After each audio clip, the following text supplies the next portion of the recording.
Esto es La Entrevista con Raúl Valladares.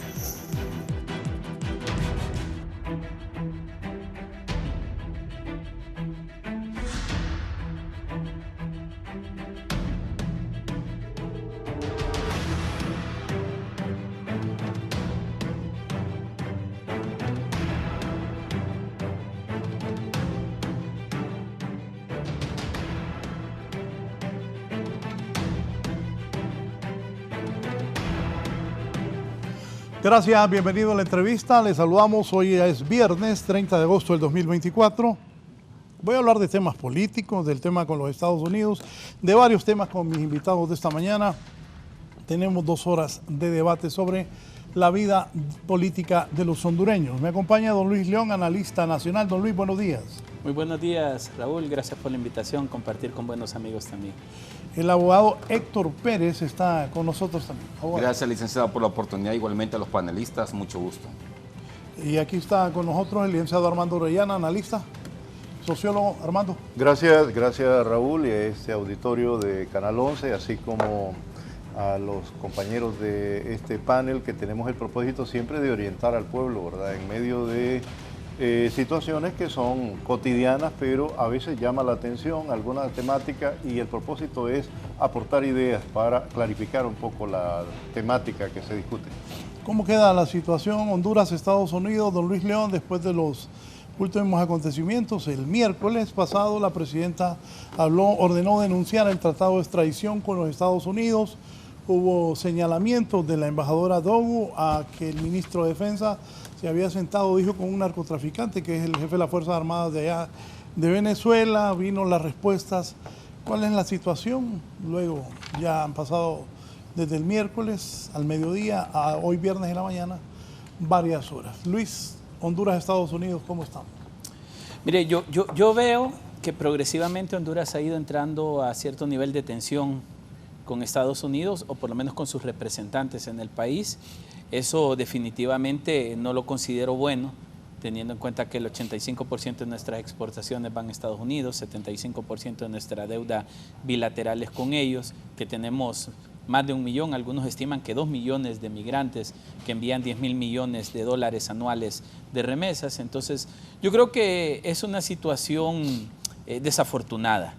Primero, debo decir que en algún momento a mí se me preguntó en algunos medios sobre qué opinaba del ministro de Defensa reunido con los militares en Venezuela. Yo le decía, bueno, esto es parte de la normalidad de las relaciones de un país, reunirse con los homólogos y que yo no le miraba nada fuera de lugar. Digamos, el catalogarlos, si son narcotraficantes o no, yo creo que ese es un tema que la justicia es quien debe señalar y que nosotros no podemos atribuirnos ese derecho de hacerlo. Así que hasta ese punto yo creo que una relación bilateral interinstitucional que es común que se dé. Se pudo haber reunido con cualquier otro miembro de las Fuerzas Armadas de cualquier otro país. Creo que lo que hace ruido es el momento coyuntural. Las elecciones de Venezuela, todo lo que dejaron en sensación de fraude y mal manejo, que las Fuerzas Armadas estuvieron de acuerdo con Maduro para respaldar ese resultado presentado, y eso generó cierto nivel de insatisfacción. La reacción del gobierno de Honduras a mí me parece un poco acelerada. Debo decir que la presidenta tenía otros caminos que tomar, más allá que pedirle al canciller que denunciara este tratado, que también hay que decirlo, no tiene un efecto jurídico. El mensaje que la presidenta envió sobre este tema, planteando que cuando se aprobó este acuerdo de colaboración... Solo le quiero leer eso de lo que dijo la presidenta para que me hagan el análisis correspondiente. ¿Fue muy duro la reacción de la presidenta? Sí, yo creo que sí. Xiomara Castro ordenó denunciar tratado de extradición con los Estados Unidos y decía ella, el intervencionismo de los Estados Unidos, ¿cómo interpreta eso? Mire, yo sí creo que es una reacción dura, tal vez tratando de terminar la idea por donde iba, es que esa denuncia que hace la presidenta a través del canciller debe llegar al Departamento de Estado de Estados Unidos, pero internamente debe haber un procedimiento legislativo, es decir, presentar una moción, llevarlo a votación. Óigame esto, la injerencia y el intervencionismo de Estados Unidos, así como su intención de dirigir la política de Honduras a través de su embajada. Correcto. Sí, digamos, la parte jurídica deberá resolverle el Congreso. En cuanto a injerencia, yo creo que ahí va a haber mucha tela que cortar, Raúl, teniendo en cuenta que cuando se llevaron a Juan Orlando Hernández y a Tony Hernández y los enjuiciaron, no se consideró injerencia. Cuando se llevaron más de los 15 narcotraficantes que se han llevado, tampoco se consideró injerencia. Y ahora resulta sí serlo. Entonces, digamos, esto le puede generar una imagen a la presidenta de que está defendiendo de alguna manera al narcotraficante, a los funcionarios públicos anteriores, actuales o futuros que puedan tener alguna vinculación con el crimen organizado, y claro, la deja mal posicionada ante los ojos de la ciudadanía, que de alguna manera ve que la justicia norteamericana es la única justicia que tiene. Entonces me parece que hablar de que el tratado de extradición es intervencionismo desde los conceptos netamente democráticos no me parece, es un tratado jurídico que tiene un efecto político, claramente que sí, pero a ver, Raúl, digamos, creo que el malestar viene ante las declaraciones de la embajadora, donde ella señala que fue impactante para ella ver al ministro de Defensa con narcotraficantes, y eso genera esta reacción de la presidenta y de su gobierno. Concluiría con esto, Raúl. Me parece que estamos entrando en una situación desafortunada con un socio importante, que lo he dicho anteriormente en algunos casos que se han dado de tira y encoge entre Cancillería y la Embajada. Existen salidas diplomáticas más oportunas que reaccionar bajo estos conceptos. Don Armando. Bueno, yo considero que debemos ir más allá de los acontecimientos recientes. La reacción, si suponemos, ¿verdad?, que esa es una reacción producto de las opiniones expresadas por parte de la embajadora, no son nuevas. ¿Verdad? Hay que reconocer que desde inicios del gobierno ha habido este tipo de actitudes, y no es solamente en este momento. Las embajadas norteamericanas, en el caso de Honduras, han sido realmente como lo han manejado en algún momento de la historia, y hay que recordarlo, ¿verdad? Intelectuales como Leticia Salomón, el mismo Víctor Mesa y otros más, parte o el principal poder fáctico del país. O sea, los que tomaban decisiones en el país era la embajada norteamericana. Y lo que tenemos en el escenario político hondureño a partir de ese 28 de noviembre del 2021 es la propuesta de rescate de la dignidad y soberanía del país. A mí me parece que es demasiado ofensivo que una embajadora sostenga sin argumentos sólidos, ¿verdad?, una acusación con respecto a un gobierno que en el caso concreto del gobierno de Venezuela ha sido un gobierno amigo que ha hecho de alguna manera, ha mantenido buenas relaciones con este gobierno y con el gobierno de Manuel Zelaya. Pero bajo esos epítetos, ¿verdad?, como igual ocurrió también en los proyectos alternativos de América Latina, tanto en el mismo Brasil y en otro país, ¿verdad?, lo más fácil era enjuiciar y con ello, ¿verdad?, bajo esas dinámicas de esas estrategias, ¿verdad?, descalificar y frenar esos proyectos políticos. Entonces me parece que debemos tener en cuenta que somos un país soberano, que a inicios del siglo XX se logró a través de debates, de contiendas en foros internacionales, el reconocimiento, ¿verdad?, de la autodeterminación de los pueblos. Así como Honduras tiene también la posibilidad, o ha tenido históricamente la posibilidad de tener asesores militares norteamericanos, taiwaneses, israelites, japoneses, ¿verdad?, o argentinos que vinieron a dar asesoría para torturar al pueblo hondureño, ¿verdad? Sí. Me parece que también es un derecho intercambiar, porque hasta el momento no tenemos un acuerdo, un tratado, ¿verdad?, que se haya dado. Pero en todo caso, yo lo vería como positivo. En Honduras tenemos una cantidad de problemas que pueden ser a través de la cooperación internacional con cualquiera de los países, y ahora bajo la óptica de un mundo multipolar, no unipolar, solo viendo hacia el norte, donde hay que pedirle permiso, ¿verdad?, al norte sobre lo que se debe de hacer, más allá del tema supuestamente de si está bien o no el tema de las extradiciones. A mí me parece que es un derecho de los pueblos a decir, bueno, primero frenar este tipo de acciones, porque hay impunidad también en estos actos en términos del derecho internacional,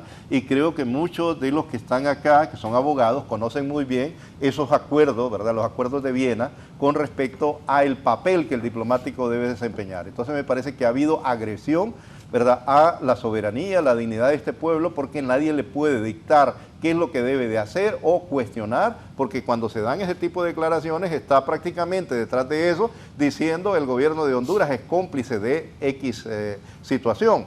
Cuando, ¿verdad?, en el caso concreto de lo de Venezuela, que también hay que señalarlo, ese pueblo ha demostrado dignidad en la cual, ¿verdad?, sus propios tribunales internos son los que han determinado quién es el que sale victorioso o no de un proceso electoral. Pero vimos previo a ese proceso electoral una campaña, y la campaña venía del norte, venía de esos medios de comunicación norteamericanos, CNN y todos los demás, previendo o supuestamente anticipándose ante un supuesto fraude electoral, ¿verdad? Todo esto genera una atmósfera en el cual, de trasfondo de eso, está la ambición de los norteamericanos, de esa geopolítica norteamericana, y muy bien lo dijo la representante del ejército norteamericano en aquel momento, que ellos van a defender el petróleo o otras riquezas del continente americano, porque en su supuesto, ¿verdad?, bajo esa óptica de la doctrina Monroe, les corresponde a ellos, ¿verdad?, determinar qué es lo que se hace en América Latina. Entonces me parece que no hay que partir, ¿verdad?, de simples situaciones de la inmediatez, sino ver todo el proceso, cómo se ha venido dando ese injerencismo y la actitud de la embajadora norteamericana, que si hablamos de diplomacia, ella ha roto con esos principios. Ella también violó esos principios cuando estuvo en Nicaragua y propició de alguna manera situaciones que preparaban lo que se denomina un golpe suave. Entonces creo que hay elementos a analizar a profundidad y no quedarnos simplemente con esos factores o el manejo que se tiene desde parte de algunos actores en el país, ¿verdad?, en que nos vamos a morir porque hemos ofendido al gran poderoso del norte, cuando hay que demostrar dignidad. Si bien es cierto, hay hondureños en Estados Unidos trabajando en la migración, están sudando el sudor de ellos y reciben menos salarios de los que reciben los norteamericanos. Ok, me parece a mí, en principio, Raúl y auditorio y colegas, ¿verdad?, que están aquí en este foro, que debemos vernos con dignidad, no simplemente con esa actitud de postración, ¿verdad?, y de temor y de miedo. Si se está planteando eso, también puede ser un mecanismo de presión para que nos veamos como iguales, ¿verdad? ¿Por qué? ¿Tenemos nosotros igual derecho que los norteamericanos a ir a enjuiciar a un norteamericano o decirle ustedes cometieron fraude, voy a desconocerlos, el Estado norteamericano, el actual gobierno, porque según Donald Trump, ¿verdad?, partiendo de esa declaración, es un gobierno ilegítimo? Entonces yo creo que hay que verlos también en igualdad y en respeto de la dignidad de los pueblos y sobre todo ese principio de autodeterminación de los pueblos. Entonces me parece que ese es un tema que debe ser objeto de debate y discusión profunda, no simplemente seguir bajo la misma lupa que hemos analizado los fenómenos y los problemas de las relaciones internacionales, sobre todo con Estados Unidos. Abogado Pérez. Mire, licenciado, yo voy a decir lo siguiente. Estamos de acuerdo que un presidente o un jefe de Estado tiene derecho también a reclamar a un embajador extranjero, y yo estoy de acuerdo con eso, pero por eso está la diplomacia. Hay mecanismos, hay procedimientos para poder hacer ese reclamo, no queriéndose ensañar con un tratado de extradición en donde en vez de perjudicarle, ha ayudado a Honduras. Si no fuera por ser tratado de extradición, Juan Orlando Hernández, el Partido Nacional, tuviera 4 veces estuvieran en el poder. Eso realmente más bien el tratado, gracias a Dios que existe el tratado de extradición, que por lo menos se está haciendo justicia en Honduras. Si no, aquí tuviéramos o decidiéramos con la narcodictadura del Partido Nacional. Segundo lugar, licenciado, me parece que este partido de gobierno ha tirado por los suelos el prestigio de la diplomacia. Lastimosamente, y lo voy a decir, el embajador Enrique Reina se ha manejado como un activista más, y eso no es correcto. Él es un embajador de un país, de un estado, tiene que tener también su código de ética y no seguirle el juego a los diputados o a los activistas del partido de gobierno, pues eso es una realidad. Yo creo que hay procesos, debería ser un reclamo formal, un comunicado, ya interpelarla en Casa Presidencial, llamarla a consultas para que realmente ponerle de manifiesto la incomodidad. y no queriendo venir a tirar como una... Yo creo esto, licenciado, que ahorita el partido de gobierno quiere una pequeña excusa para distanciarse porque viene un proceso electoral y ya sabemos cómo está ahorita el Congreso, ese presupuesto del CNE, que supuestamente el oficialismo lo está manipulando porque quiere perpetuarse en el poder aún sin ganar las elecciones democráticamente, simple y sencillamente. ¿Para dónde va esto? Bueno, yo creo que esto, y coincidimos todos acá, ¿En qué va a quedar esto? deberá resolverse diplomáticamente. Claro. Si esto no se resuelve diplomáticamente, creo que estamos entrando a las puertas de ruptura de relaciones con Estados Unidos, con excusas que realmente no deberían ser valederas. Digamos, contra todos los pronósticos, y yo estoy de acuerdo con Armando, como país nosotros tenemos que tener dignidad, ¿de acuerdo? Como país debemos de tomar nuestras propias decisiones, como país debemos de ser autodeterminados en lo que queremos. Sin embargo, el tratado de extradición, ¿qué es lo que está en juego? Fíjese que alrededor del malestar de la presidenta y las declaraciones que dio la embajadora, el problema que entra aquí es la solicitud de denuncia del tratado de extradición. Eso nos afecta directamente. Aquí hemos hablado en este programa durante muchas oportunidades que usted nos ha dado, Raúl, de la deficiencia que tenemos en el sistema de justicia hondureño. Incapacidad del Ministerio Público, incapacidad del sistema judicial, incapacidad del sistema policial. La extradición nos ha ayudado a resolver problemas en una línea llamada crimen organizado que somos incapaces de combatir. Entonces, digamos, poner en juego lo que todavía no podemos resolver localmente, que también lo he dicho públicamente muchas veces, es no podemos depender de la justicia extranjera todo el tiempo. En algún momento nosotros tenemos que resolver nuestra justicia, pero no es de la noche a la mañana con que digo quito la extradición y ya mañana hacemos justicia local. Tiene que haber un proceso progresivo. Y si esto nos va a llevar a una ruptura de relaciones o en el peor de los casos, a tensiones, no a tensiones, sino a tensiones, a un marco de tensiones muy fuerte con el gobierno de Estados Unidos, creo que debemos replantearnos.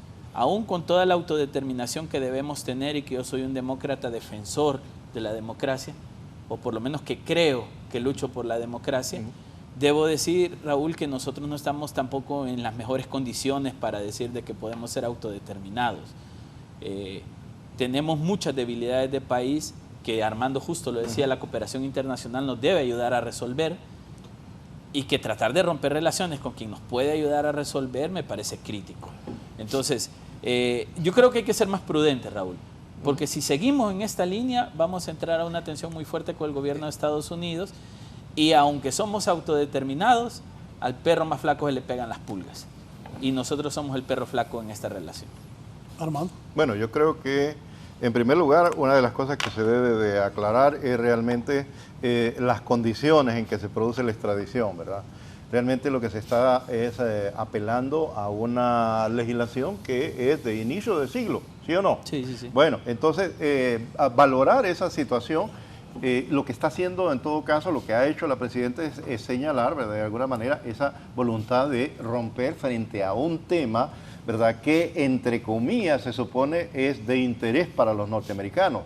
Pero preguntémonos, y se ha dicho, estos temas se han abordado no solamente en Honduras, en México, en otras partes de América Latina. ¿Realmente la culpa o la responsabilidad de estas situaciones del tráfico de droga es solamente las bandas o carteles del narcotráfico en América Latina? ¿Hasta qué punto, verdad, ha sido un negocio? Por eso es importante, aunque algunos se molestan con el tema de la historia, revisemos qué fue lo que pasó en la década de los 80 durante ese intervencionismo norteamericano en todo Centroamérica, ¿verdad? Sobre todo para frenar esa revolución nicaragüense, donde el tráfico de droga, el dinero de la droga sirvió para financiar la contrarrevolución nicaragüense. La Central de Inteligencia Norteamericana, y eso no es que yo me lo invente, está en libros y lo ha escrito incluso tratadistas norteamericanos, hasta qué punto este tema no es un gran negocio de igual manera para los bancos norteamericanos, ¿verdad? Toda una cantidad de debates que se han producido en otras partes de América Latina, en Centroamérica, ¿verdad?, y en América del Sur. Entonces, más allá de estos temas que pueden ser lo superficial esencial de lo que genere o ha generado este debate, esta discusión, hay que ver realmente lo que está enfrente, la posibilidad de que ese injerencismo de alguna manera trate de frenar el proyecto, ¿verdad?, de refundación de la patria. Estamos hablando aquí de recuperación de la institucionalidad,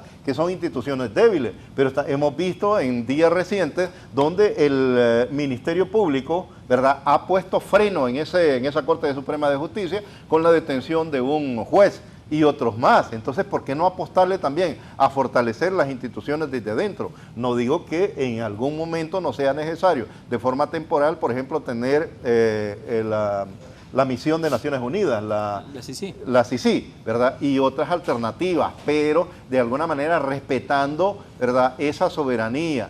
Y ello no implica de alguna manera el deseo de encubrir situaciones que pueden darse en el país. Hay una legislación, hay de alguna manera, si existe voluntad, ¿verdad?, pueden resolverse desde adentro, pero preguntémonos, realmente ese juego, ¿verdad?, en el cual, por ejemplo, hay un sinsabor, yo lo voy a decir con toda honestidad, por ejemplo, ese juicio en el caso de Juan Orlando, en el cual uno de los alegatos, ¿verdad?, el expresidente de Honduras, uno de los alegatos es que él había colaborado con el gobierno norteamericano y, ¿verdad?, sus parientes cercanos decían que se sentían resentidos porque realmente él había colaborado con el gobierno norteamericano, pero que en esencia supuestamente habían sido traicionados. ¿Qué es lo que pasa? Hubo movimiento de droga, eso no lo pudieron negar en esos juicios, ¿verdad? Pero bajo esa lógica supuestamente había acuerdo del propio gobierno norteamericano. Entonces, cuando se produce ya el juicio, ¿qué encontramos? La expectativa de los hondureños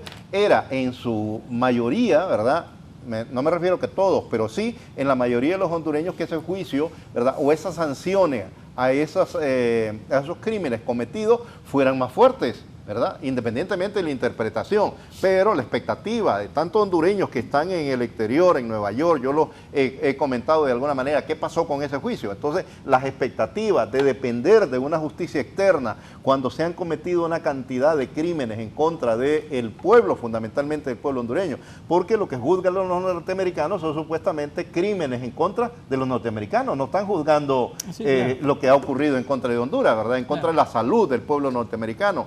Entonces, ¿hasta qué punto, verdad, esta situación? Y digo que esto es para debatir, no se trata de tomar una definición o una postura ¿verdad?, definitiva sobre esto, pero yo creo que son temas que la sociedad hondureña no los discute y que muchas veces se confunde y trata de mezclarse con otros temas que tienen que ver con esa soberanía, con esa dignidad de patria, con el deseo de que la imagen de Honduras deje de ser esa imagen, ¿verdad?, de república bananera o democracia estilo Honduras, que ahora los propios norteamericanos en una elección dijeron, estamos repitiendo, ¿verdad?, en Estados Unidos lo de la república bananera. En la crisis en Venezuela también la intención desde afuera de querer imponerle o hacer o determinar quién es el bueno, quién es el correcto en medio de todo esto. Entonces me parece que el tema aquí fundamental es la recuperación de la soberanía y es, por otro lado, la perspectiva de este injerencismo de imponer gobiernos de derecha, gobiernos afines que estén de alguna manera nuevamente inclinándose hacia el amo del norte. Esas son las realidades que nosotros no discutimos a veces y no debatimos en medio de estos temas. Entonces sí me parece que la declaración, porque es todavía, ¿verdad?, una declaración, ¿verdad?, de la Presidenta de la República, entiendo, como ha dicho el abogado, que eso lleva a otros procesos, otros procedimientos, es también demostrar dignidad de patria, ¿verdad?, que no de primas a primeras se va a decir Honduras es cómplice de narcotraficantes, el gobierno de Honduras, porque una cosa fue el gobierno anterior y este gobierno por lo menos ha demostrado, ¿verdad?, sin ser parte del gobierno, no soy parte del gobierno, lo aclaro, ¿verdad?, soy un intelectual que sí soy orgánico con un movimiento de emancipación, no de ahora, ¿verdad?, de los años 80, de nuestra juventud, comprometido con la causa fundamental del pueblo, no con élites, ni con corruptos, ni con cualquier otro tipo de criminales, es con el pueblo. Y sí en ello coincido en que se debe de luchar por recuperar dignidad, recuperar institucionalidad en el país y no esperar que desde el norte, ¿verdad?, nos estén dictando qué es lo que debemos hacer en ese injerencismo. Entonces, sí me parece que se debe de tener claro qué es lo que está ocurriendo en todo eso. Se está anticipando, repito nuevamente, a un injerencismo mayor que se va a producir tanto en elecciones internas como en las elecciones generales. Probablemente ese escándalo, esa situación que se dio en Venezuela, aquí en Honduras se va a sobredimensionar y ese injerencismo lo vamos a tener tanto de organismos de cooperación, de ONGs, ¿verdad?, denunciando y generando esa imagen de falta de credibilidad contra el gobierno para de esa manera, ¿verdad?, potenciar a una oposición que no tiene de alguna manera hasta el momento carisma, liderazgo y autoridad para decir nosotros vamos a dirigir el país. Recordemos, ¿verdad? Es una ex esposa de un narcodictador en el Partido Liberal, ¿verdad? Un líder de alguna manera que es más líder de medios de comunicación y recreación y narración, manipulando emociones, pero sin esa capacidad de ser un verdadero estadista, un verdadero estratega en materia política, y otro, ¿verdad?, que aparece ahí. Bueno, hay otros candidatos, pero fundamentalmente alguien que viene, ¿verdad?, un outsider del Partido Libre, que ahora está interesado en que se le brinde el apoyo por parte de los sectores conservadores para enfrentar esa candidatura de Rixi Moncada. Entonces me parece que no es simple, no hay que quedarnos simplemente con este conflicto que se da entre el gobierno y la embajada norteamericana. Hay elementos estratégicos que se están preparando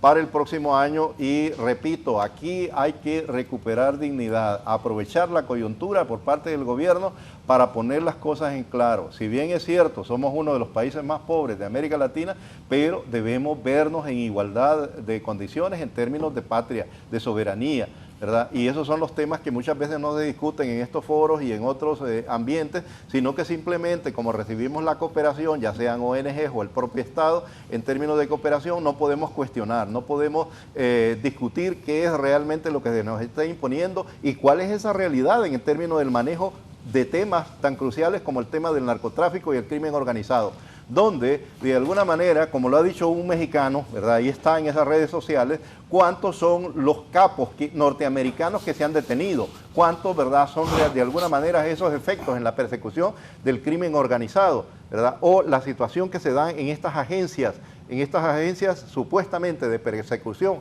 a el narcotráfico, pero repito, como se dio en esa década de los 80, vimos que hicieron negocios y ese dinero del narcotráfico sirvió para los proyectos de la agenda geopolítica norteamericana. Entonces ya la ingenuidad yo creo que hay que tirarla a un lado, hablar realmente con objetividad de cuáles son los intereses que están en juego en medio de todo esto. Sí. ¿No lo sentía usted muy de acuerdo con el canciller ni con los otros funcionarios? No, yo estoy de acuerdo realmente con la diplomacia. Hay que seguir un proceso y no venir a querer ser un activista político, en venir realmente a atacar de una forma sin cumplir con el proceso. Mire. Una pregunta, ¿qué criterio le merece a usted lo que le dijo el embajador al ministro de Defensa de Honduras? Es que es una realidad. O sea, Nicolás Maduro tiene orden de captura y es un delincuente. Eso es orden de captura con 15 millones de recompensa. El señor Padrino está coludido con un cartel de narcotráfico y que es algo ya a nivel público, algo que incluso creo que también tiene orden de captura. Lo que yo le quiero decir a usted, licenciado, es lo siguiente. Aquí estamos hablando de independencia, que somos hondureños. Si dependemos de Estados Unidos con las remesas. No es los 10.000 millones que están entrando por remesa nos hacen mantener nuestra economía. Este gobierno ha sido incapaz de generar empleo, de darle una respuesta para que cada familia tenga un sustento en su plato de su comida. Realmente, mire, mientras nosotros seamos autosostenibles, que nosotros mismos podamos realmente mantenernos sin necesidad de préstamos con el Banco Mundial, con FMI, porque todo eso lo maneja Estados Unidos. ¿Y acaso no andamos implorando que nos condenen intereses con esos préstamos grandes que adquiere Honduras? Realmente, mire, licenciado, nosotros, por un lado, andamos suplicando que le amplíen el TPS a nuestros hondureños por las remesas que envían a Honduras, y por otro lado, que queremos andar mandando y ordenando. No podemos, licenciado. Tenemos que ser autosostenibles primero para poder pedir independencia. Y segundo lugar, mire, hoy por hoy, 8 de cada 10 hondureños están inconformes con este partido de gobierno. Entonces, se le va a dar 8 de cada 10 hondureños. ¿De dónde sacó esta estadística? Yo le digo una cosa, el voto de castigo. ¿De dónde sacó estadística? ¿Sabes de dónde es el voto de castigo? Dije el licenciado que de dónde saques estadísticas. Bueno, no son de las que paga el gobierno, ¿verdad? Yo le puedo decir que no es lo que el gobierno paga, que antes las criticaba y hoy paga el gobierno para tener a la presidenta Xiomara una alta popularidad. Ok, esas no son. Ok, segundo lugar, licenciado, el voto de castigo se va a manifestar, ¿sabe cómo? El voto de castigo se lo va a dar al Partido Liberal porque el Partido Nacional ha decepcionado, instalando una narcodictadura de 12 años. Entonces, la persona insatisfecha y decepcionada de este gobierno va a ir a votar por el Partido Liberal para sacar a este partido de gobierno. Bueno. Entonces, realmente creo que si queremos pedir autonomía e independencia, seamos autosostenibles, no seamos mendigos, estarle pidiendo que le amplíen el TPS a los hondureños, cuando por otro lado queremos mandar y ordenar.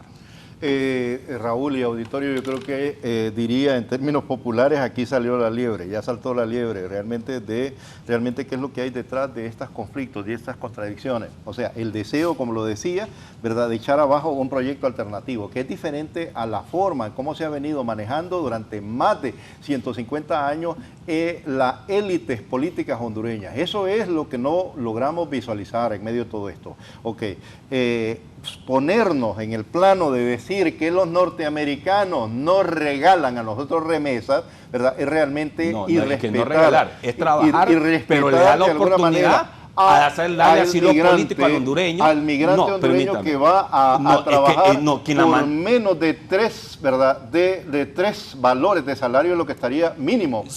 Le voy a decir algo a usted, licenciado. ¿Sabía usted que la remesa no es una dádiva del gobierno? No, es un trabajo con el hondureño, pero que le permite tener un TPS, que le permite tener, que le permite tener, solo permita, que le permita al hondureño tener un TPS, un permiso de trabajo y que lo gane honestamente. Eso no es ayuda. Correcto. O sea, que un niño menor de edad que ingresa a la frontera automáticamente tenga asilo político, eso no es ayuda. Cuando aquí se estuviera muriendo de hambre, incluso hasta tan tenemos el mismo trato los hondureños que un venezolano, que un cubano, es que el caso es Honduras con Estados Unidos. Un nicaragüense. No, los privilegios de Honduras con Estados Unidos. Para esos que reniegan, ¿verdad?, de alguna manera de proyectos alternativos, como es el caso de Venezuela.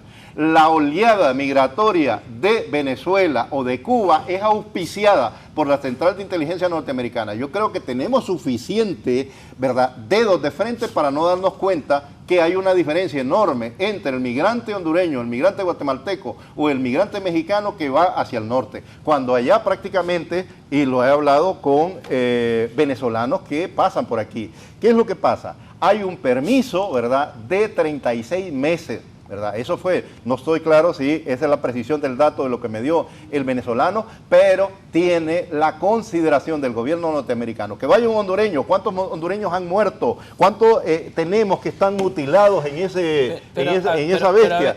Solo termino con esto. Entonces, no podemos decir que es una dádiva, que la remesa ayudan a esa economía de un empresariado que también ha sido parásito del Estado hondureño, que se ha valido de la corrupción. Aquí nos llenamos la boca hablando de corrupción, cuando nos olvidamos que en la relación de corrupción hay un corruptor, ¿verdad? El corruptor han sido esas élites empresariales, el corruptor ha sido ese que financia esos préstamos internacionales y que además, a sabienda de que han habido corruptos que se echan ese dinero a la bolsa, la cooperación internacional, por ejemplo, el tema de Taiwán, sabían que habían corruptos, ¿verdad?, que ese dinero se lo daban directamente al político, como expresidentes de Costa Rica, 2 expresidentes de Costa Rica en cárceles, 2 presidentes de El Salvador, ¿verdad? Y no tenemos claro qué pasó en Honduras, porque también habían corruptores a nivel internacional. Entonces yo creo que estos temas, perdonen, ¿verdad?, exaltarme y que no me hace bien para la salud, pero cuando se dice que nosotros recibimos y que debemos agradecer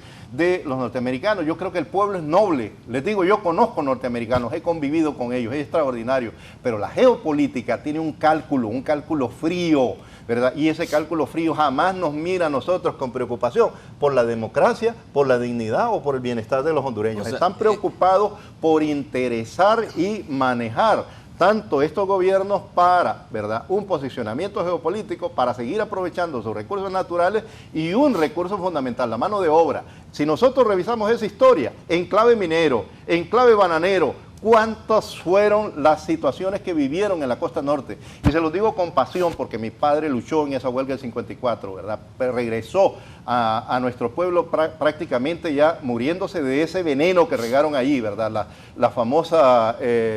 el veneno que regaron supuestamente para la plantación, pero que afectó.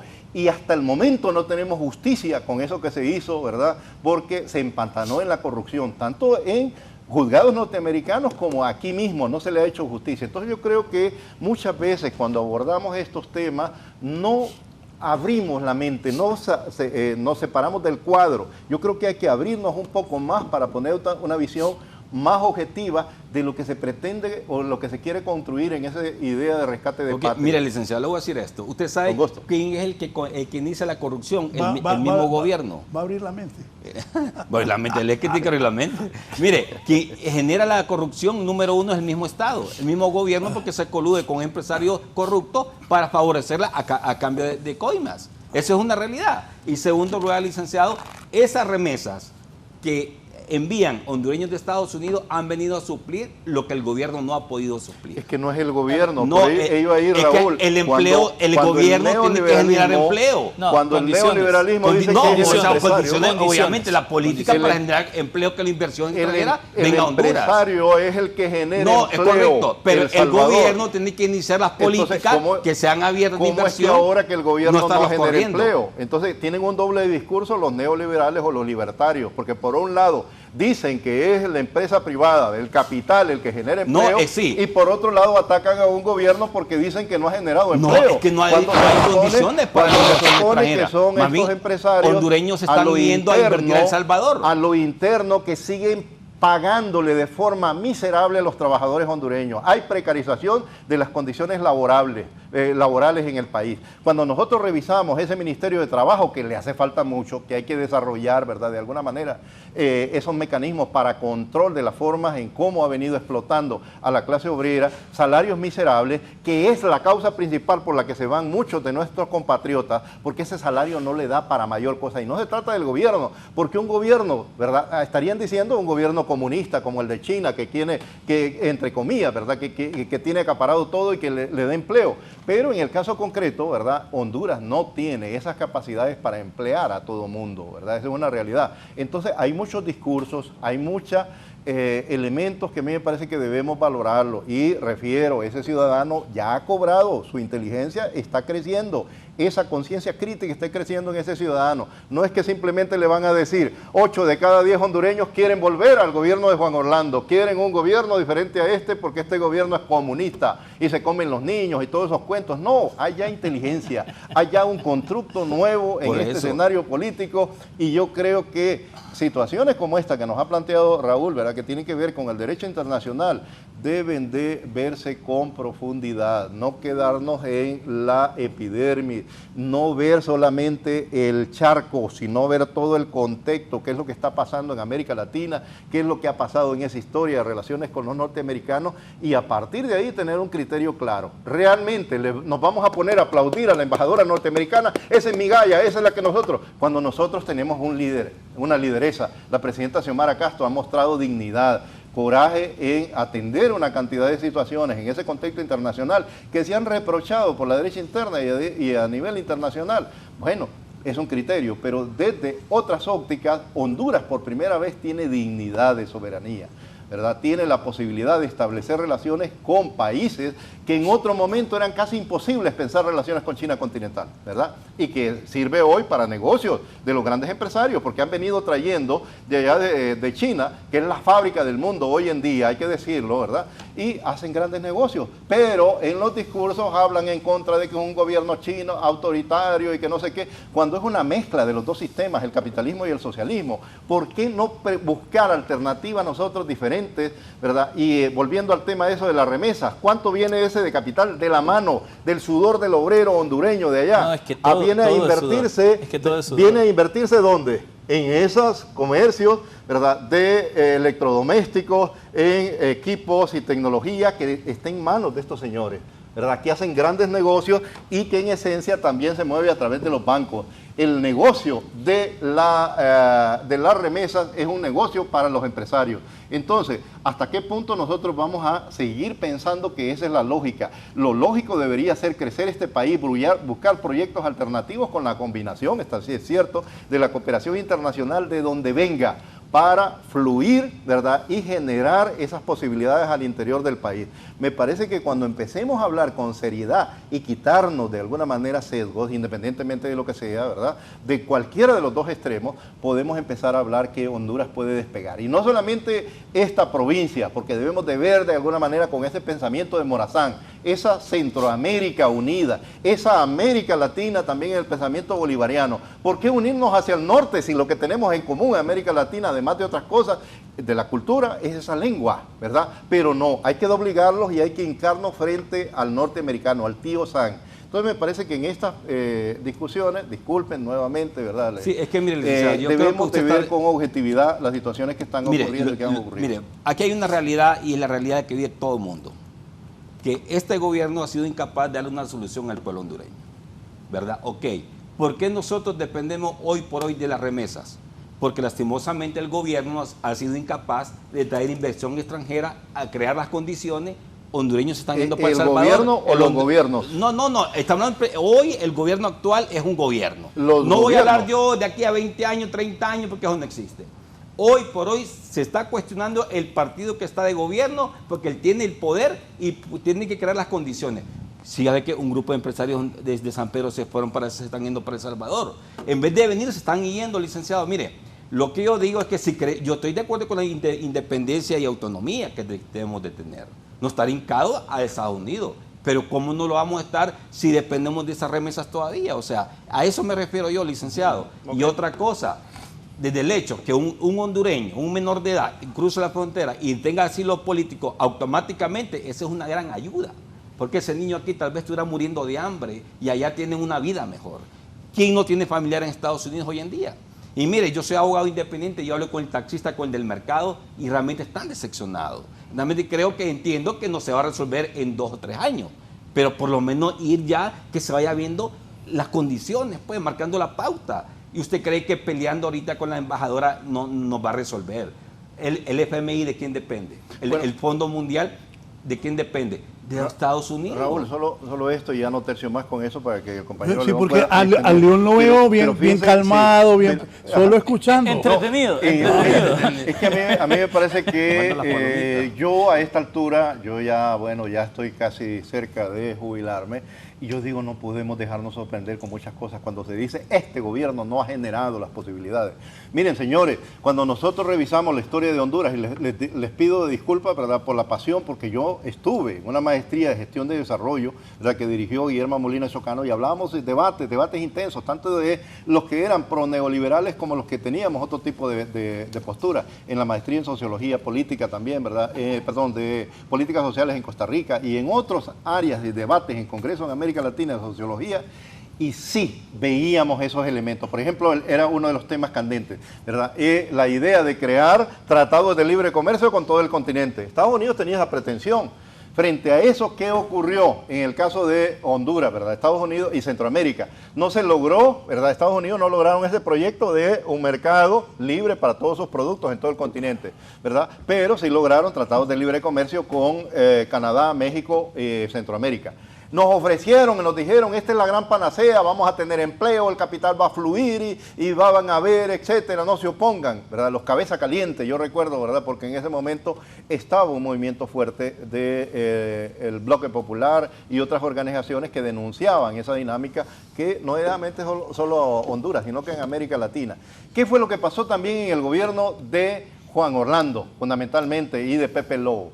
Hubieron allá en San Pedro Sula, en ese hotel se llenaron cantidad de eventos para que llegaran empresarios a nivel internacional y que iba a verse foros de inversión y toda la cuestión. Sí. ¿Dónde está la solución? Es cierto. ¿A qué llegamos nosotros después de ese gobierno? A ese dato que acabo de utilizar el abogado, disculpe que no lo personalizo, pero sí estoy en contra de situaciones que a veces, ¿verdad?, se dan datos allí sin realmente tener un respaldo.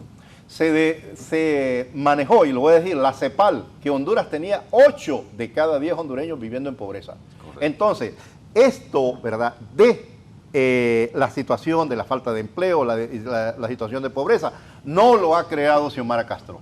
No lo ha creado este gobierno, ¿verdad? Es una situación estructural, y no hace nada por estructural y difícilmente, a menos que se tenga, yo creo, ¿verdad? Que hay unas películas ahí famosas que hay un tipo que aparece con la varita mágica, ¿verdad? Y que resuelve cosas de inmediato. Y sobre todo en política pública, que yo creo que el abogado León conoce un poco de estas temáticas, cuando la política pública, ¿verdad? Lleva cantidades de, además de requisitos de situaciones previas, diagnósticos, situaciones que tienen que ver con la propia comunidad y con los contextos internacionales, de la política internacional, la política económica, que son variantes. Entonces, es difícil achacarle a un gobierno, ¿verdad?, que no se haya resuelto. Y el tema es que cuando miramos fino, nos vamos a dar cuenta que Honduras sí ha avanzado, ¿verdad? Que hay un salto cualitativo en muchas situaciones, incluso sobre esos temas de empleo. Las relaciones, ¿verdad?, que el país ha establecido, ¿verdad?, dan expectativas y dan esperanzas, pero cuando asumimos una postura nuevamente, como ha sido lo histórico, difícilmente vamos a encontrar, ¿verdad?, elementos positivos, porque queremos nuevamente, en el caso, por cierto, algunos empresarios, ¿verdad?, quieren seguir teniendo los privilegios que tenían antes, ¿verdad?, hace algunos años, que los grandes negocios público-privados, que por cierto está en una de las agendas de uno de los candidatos, que esa es la mágica solución, ¿verdad?, sigan generando capital para engrosar los bolsillos de los privados, pero no del Estado. Ese Estado cada vez se achicaba más. Y por ello se produjo en Honduras en los últimos años, ¿verdad?, antes de la pandemia, una huelga enorme en la cual se unieron maestros y médicos para pedir la no privatización. Porque es que no es que van a vender, hey, te vendo este hospital, te vendo esta cama de este hospital o te vendo esta escuela. No, se privatiza cuando se reduce la capacidad presupuestaria para atender problemas tan emergentes como los temas de salud. Cuando estaban desatendidas esas escuelas, las aulas de clase en deterioro, los techos de esas escuelas, y por lo menos, ¿verdad?, ahora tenemos proyectos de reconstrucción, que para mí no es la solución, se los digo, no es la solución reconstruir escuelas, necesitamos construir nuevas escuelas, ¿verdad? Pero esas son parte de situaciones que se van dando. Y en el tema de infraestructura, que también sirve para el desarrollo, las carreteras. Yo recuerdo que una diputada famosa de la oposición decía, 2 o 3 meses después de haber perdido las elecciones, les hemos dejado con las mejores carreteras de Centroamérica. Y me toca viajar a mí, ¿verdad?, por temas de salud de mi familia, a la costa norte, destruyendo 2 llantas, ¿verdad?, por los enormes agujeros que dejó el gobierno anterior, y que no necesariamente fue ese gobierno, hay que entenderlo, que hubo tormentas, pero realmente la plata que se manejaba o la capacidad con que se hacían esos pavimentos muestra mucho de cuál era la esencia de esos políticos cuando vinieron gobernando por décadas. Entonces, con eso, Raúl, y de nuevo, abogado, le pido disculpas porque no es mi intención, Raúl conoce, sí, pero bueno, a veces se apasiona. Sí, este educado pero acalorado debate, ¿usted lo ha visto ahí que nada? No, yo estoy... yo llego a una conclusión, Raúl. Ajá. Digamos, es muy difícil llegar a un acuerdo de las necesidades de un país cuando existen visiones diferentes y no hay interés de ablandar en la posición de cada visión. Digamos, entre blanco y negro existen muchos tonos de grises. Y digamos, una de las cosas que nos ha faltado en Honduras a nosotros es poder construir los grises. O es negro o es blanco. Si no te gusta el negro, pues aguantate. Y no te gusta el blanco, pues aguantate. Y yo creo que eso es lo que no nos ha permitido construir una agenda de desarrollo. Y la falta de esa agenda de desarrollo es la que nos lleva a este tipo de debates. Voy a explicar por qué. Y yo lo he dicho ya aquí, Raúl, con usted, y lo hemos discutido. Yo nunca creí que Xiomara Castro iba a resolver los problemas de Honduras. ¿Por qué? Porque es imposible apagar un incendio de 100 hectáreas con una pailada de agua. Y Honduras es un incendio de 100 hectáreas. Tenemos problemas de todo. Entonces, cualquier pailadita de agua es inefectiva ante un incendio de ese tipo. También creo yo que lo que nos ha faltado es construir como sociedad una visión a largo plazo de lo que queremos como país. Aquí estamos hablando que este gobierno no resolvió. Y decía mi amigo Héctor, este gobierno no ha resuelto o no ha intentado resolver. Pero también decía mi amigo que Armando, que el Partido Nacional no resolvió. Y mencionaba a Pepe Lobo y a Juan Orlando Hernández.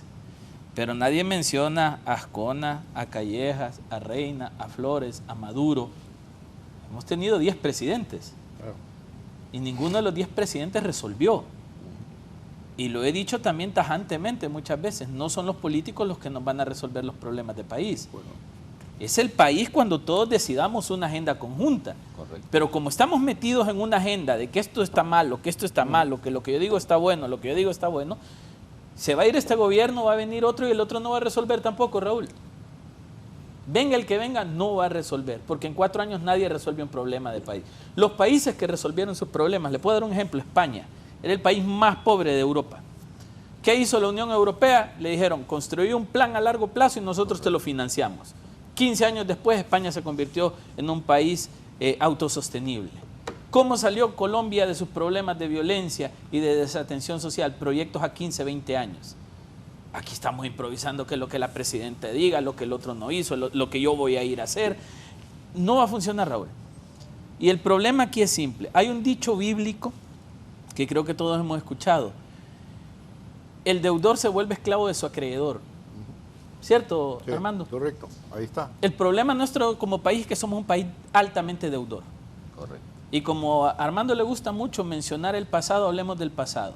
Después de que perdimos el 80% del sistema productivo del país, el presidente Carlos Flores entró a una iniciativa de países altamente endeudados sin capacidad de pago, a los cuales le pidieron el plan de reconstrucción nacional para condonarle la deuda. Ese plan de reconstrucción nacional después entró a manos de Ricardo Maduro, que se le llamó Objetivos de Desarrollo del Milenio.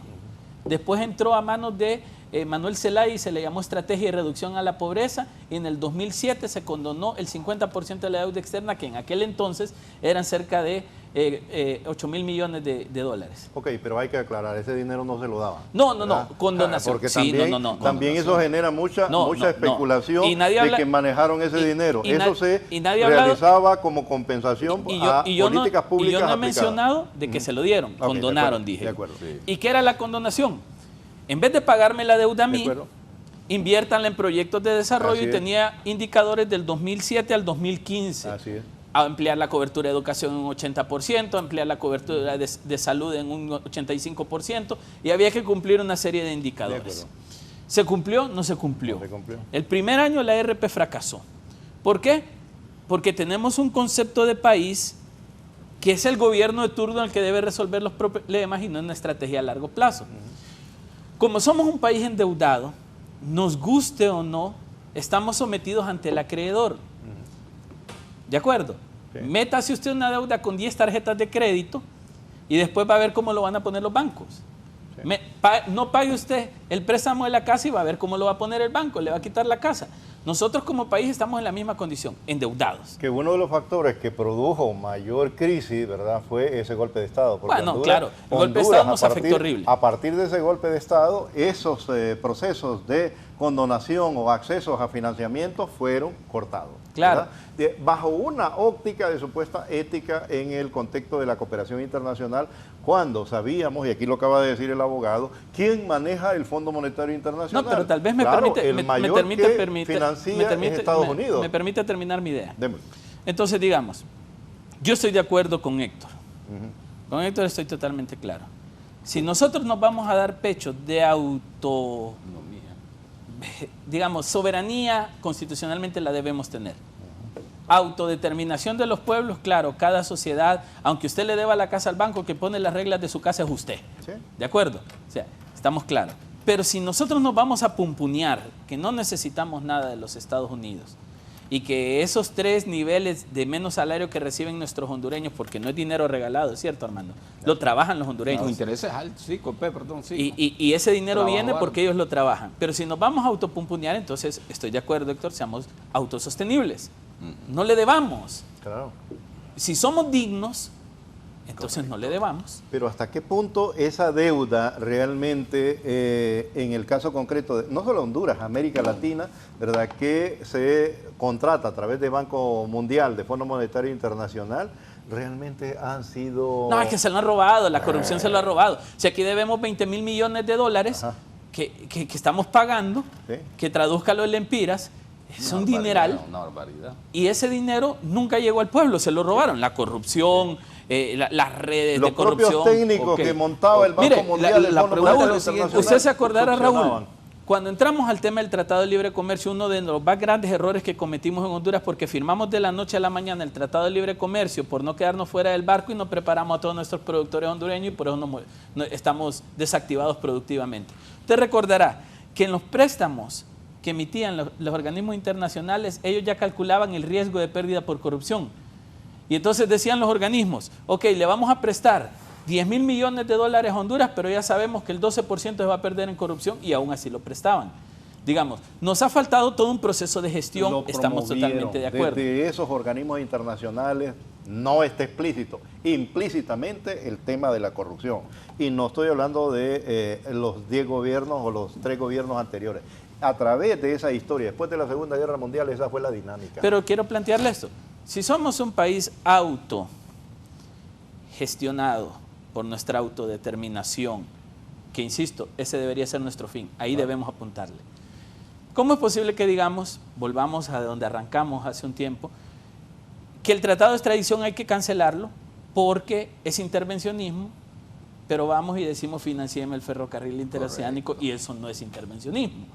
Digamos, o somos o no somos, Armando. No, es que hay un negocio, hay que diferenciar entre yo les voy a pedir, hey, dame dinero para hacer esto. Cuando estamos hablando de este tipo son inversiones, son negocios enormes, porque hay una contraparte también que lo podía hacer. Y yo escuché, perdonen este tema también, porque yo creo que ese auditorio está siendo muy inteligente y vuela rápido con respecto a situaciones. En el programa de uno de los candidatos de la oposición está el ferrocarril, ¿sí o no? Ah, no, claro. Entonces está diciendo que en contra jamás de que vaya a ser China, ¿verdad? Que yo lo digo con nombre y apellido, el que financie el proyecto de ferrocarril. ¿Por qué? Porque preferimos, y que no es gratis, es un negocio, un ferrocarril concesionado por 30, 20 años o lo que sea, es negocio para quien invierte, no es simplemente, ¿verdad? Vamos a rogarle a aquel para que invierte. Se trata de negocios. Pero Y yo en el concluyo mundo con globalizado esto, debemos tener en claro que los procesos de las relaciones internacionales también implican, ¿verdad?, esa dinámica. Pero yo concluyo de con esto justo el ahí. comercio. Usted Ajá. no puede separar las relaciones internacionales de comercio o de cooperación con la diplomacia. No pueden ir separados. La diplomacia es la herramienta universal Correcto. para la vinculación de la geopolítica, de las economías, de la geoestrategia, de lo que usted desee. Sí, pero no es la paz del Papa y todo lo No, demás. La pues, diplomacia es un instrumento en el cual las relaciones, ¿verdad?, entre, ya sea de carácter económica, política, militar, pueden ayudar a resolver y a encontrar Exacto. acuerdos ¿Y cuál fundamentalmente. es el problema que- en el cual ganen las partes en Armando, igualdad ¿y cuál o es el propósitos? problema que yo Ajá. veo acá? La declaración de la embajadora fue pública Sí, y esa declaración golpeó.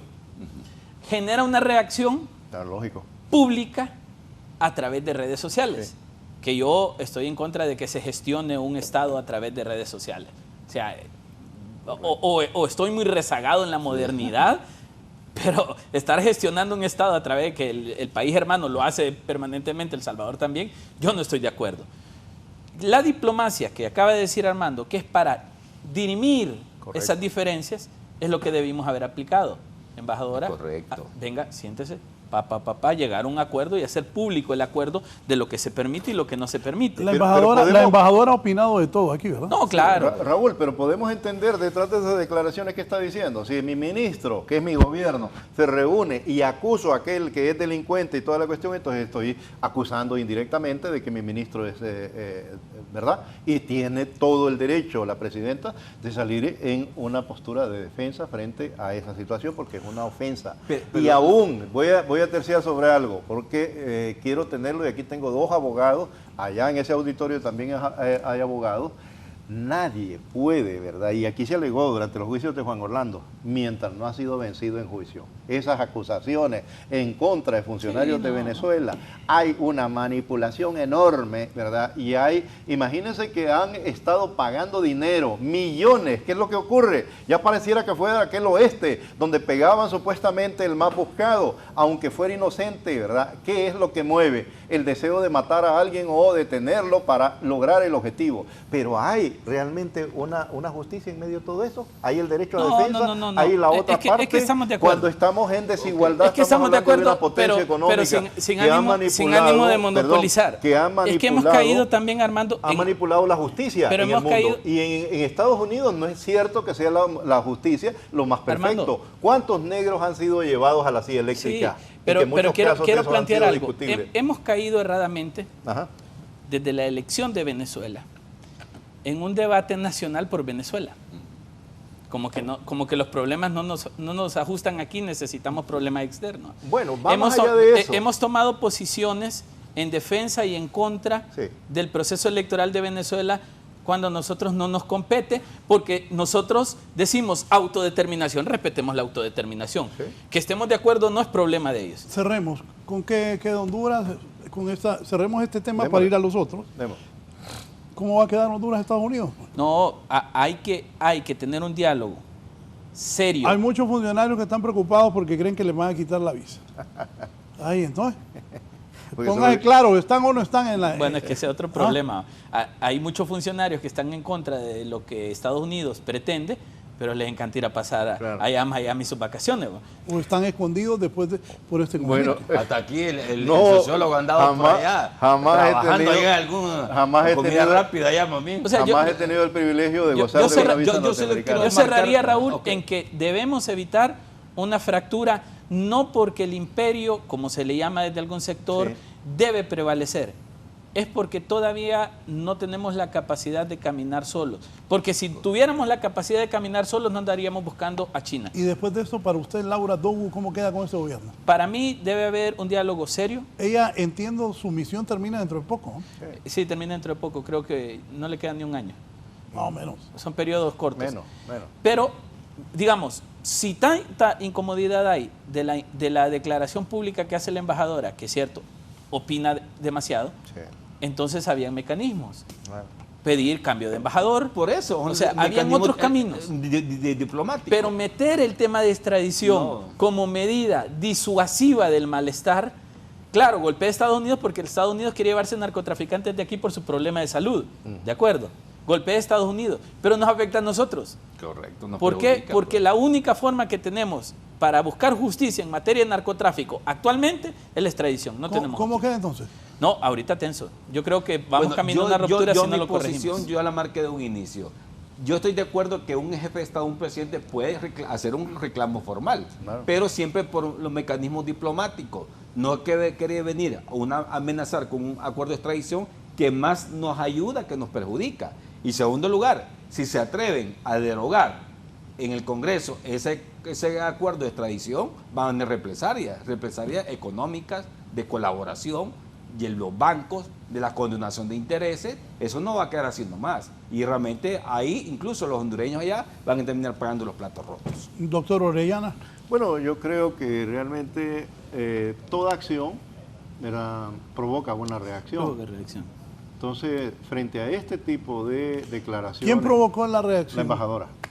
Ahí ha sido una práctica en los últimos meses, en los últimos años, ¿verdad?, de esa actitud injerencista. No tiene otro título en términos de relaciones internacionales, ¿verdad?, cuando se opina sobre política interna estando como representante diplomático de un país.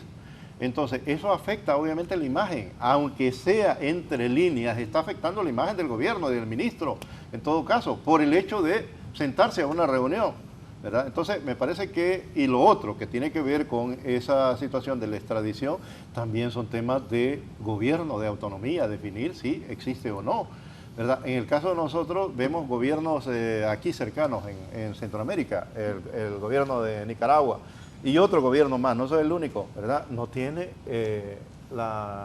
esa prerrogativa de la extradición.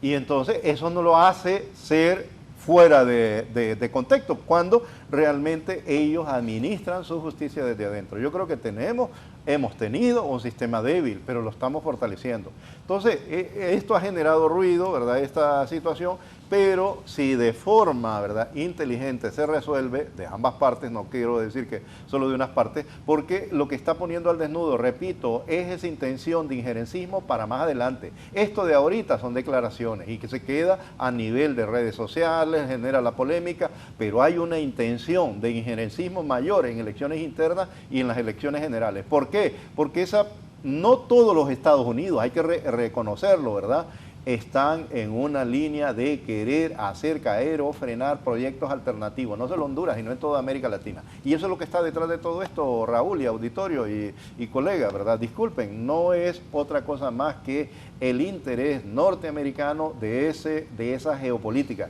que quieren que siga siendo, ¿verdad?, unipolar. El poder solamente es del norte, cuando el mundo está abierto hoy en día a otras relaciones y Honduras tiene derecho, como cualquier otro país del mundo, a establecer relaciones y convenios en diversas áreas. A mí me gustaría, por ejemplo, ¿verdad?, como educador universitario, que mis estudiantes fueran a cualquier país, a China, a Japón, a Corea, a Vietnam, a Venezuela, en intercambio. ¿Por qué no?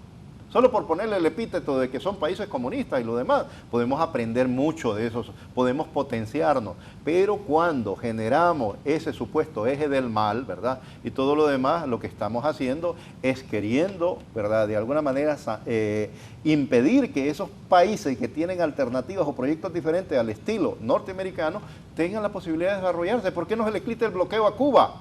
Si tanto hablan de eso, para ver qué tan bien le va a Cuba, ¿verdad? ¿Por qué no se le permite a Venezuela que comercialice su petróleo, que le vendan los químicos para procesar, ¿verdad?, la gasolina, el diésel o todos los demás componentes que están bloqueando a los norteamericanos, para ver qué tal le va a ese país? Si no, se convertiría en una potencia económica. Pero claro, cuando tienes de alguna manera la potestad de cerrar los grifos, ¿verdad?, para que no llegue agua donde el vecino, estás haciendo maldad. Y de eso se trata, ver con objetividad la política internacional bajo esa lógica de la hegemonía norteamericana, en la cual se apoya a neofascistas, ¿verdad?, a gente con proyectos extremos, como en el caso de Argentina, el famoso Milei, ¿verdad?, que con irracionalidades a la larga, ¿verdad?, está afectando a ese pueblo argentino, entre otros casos.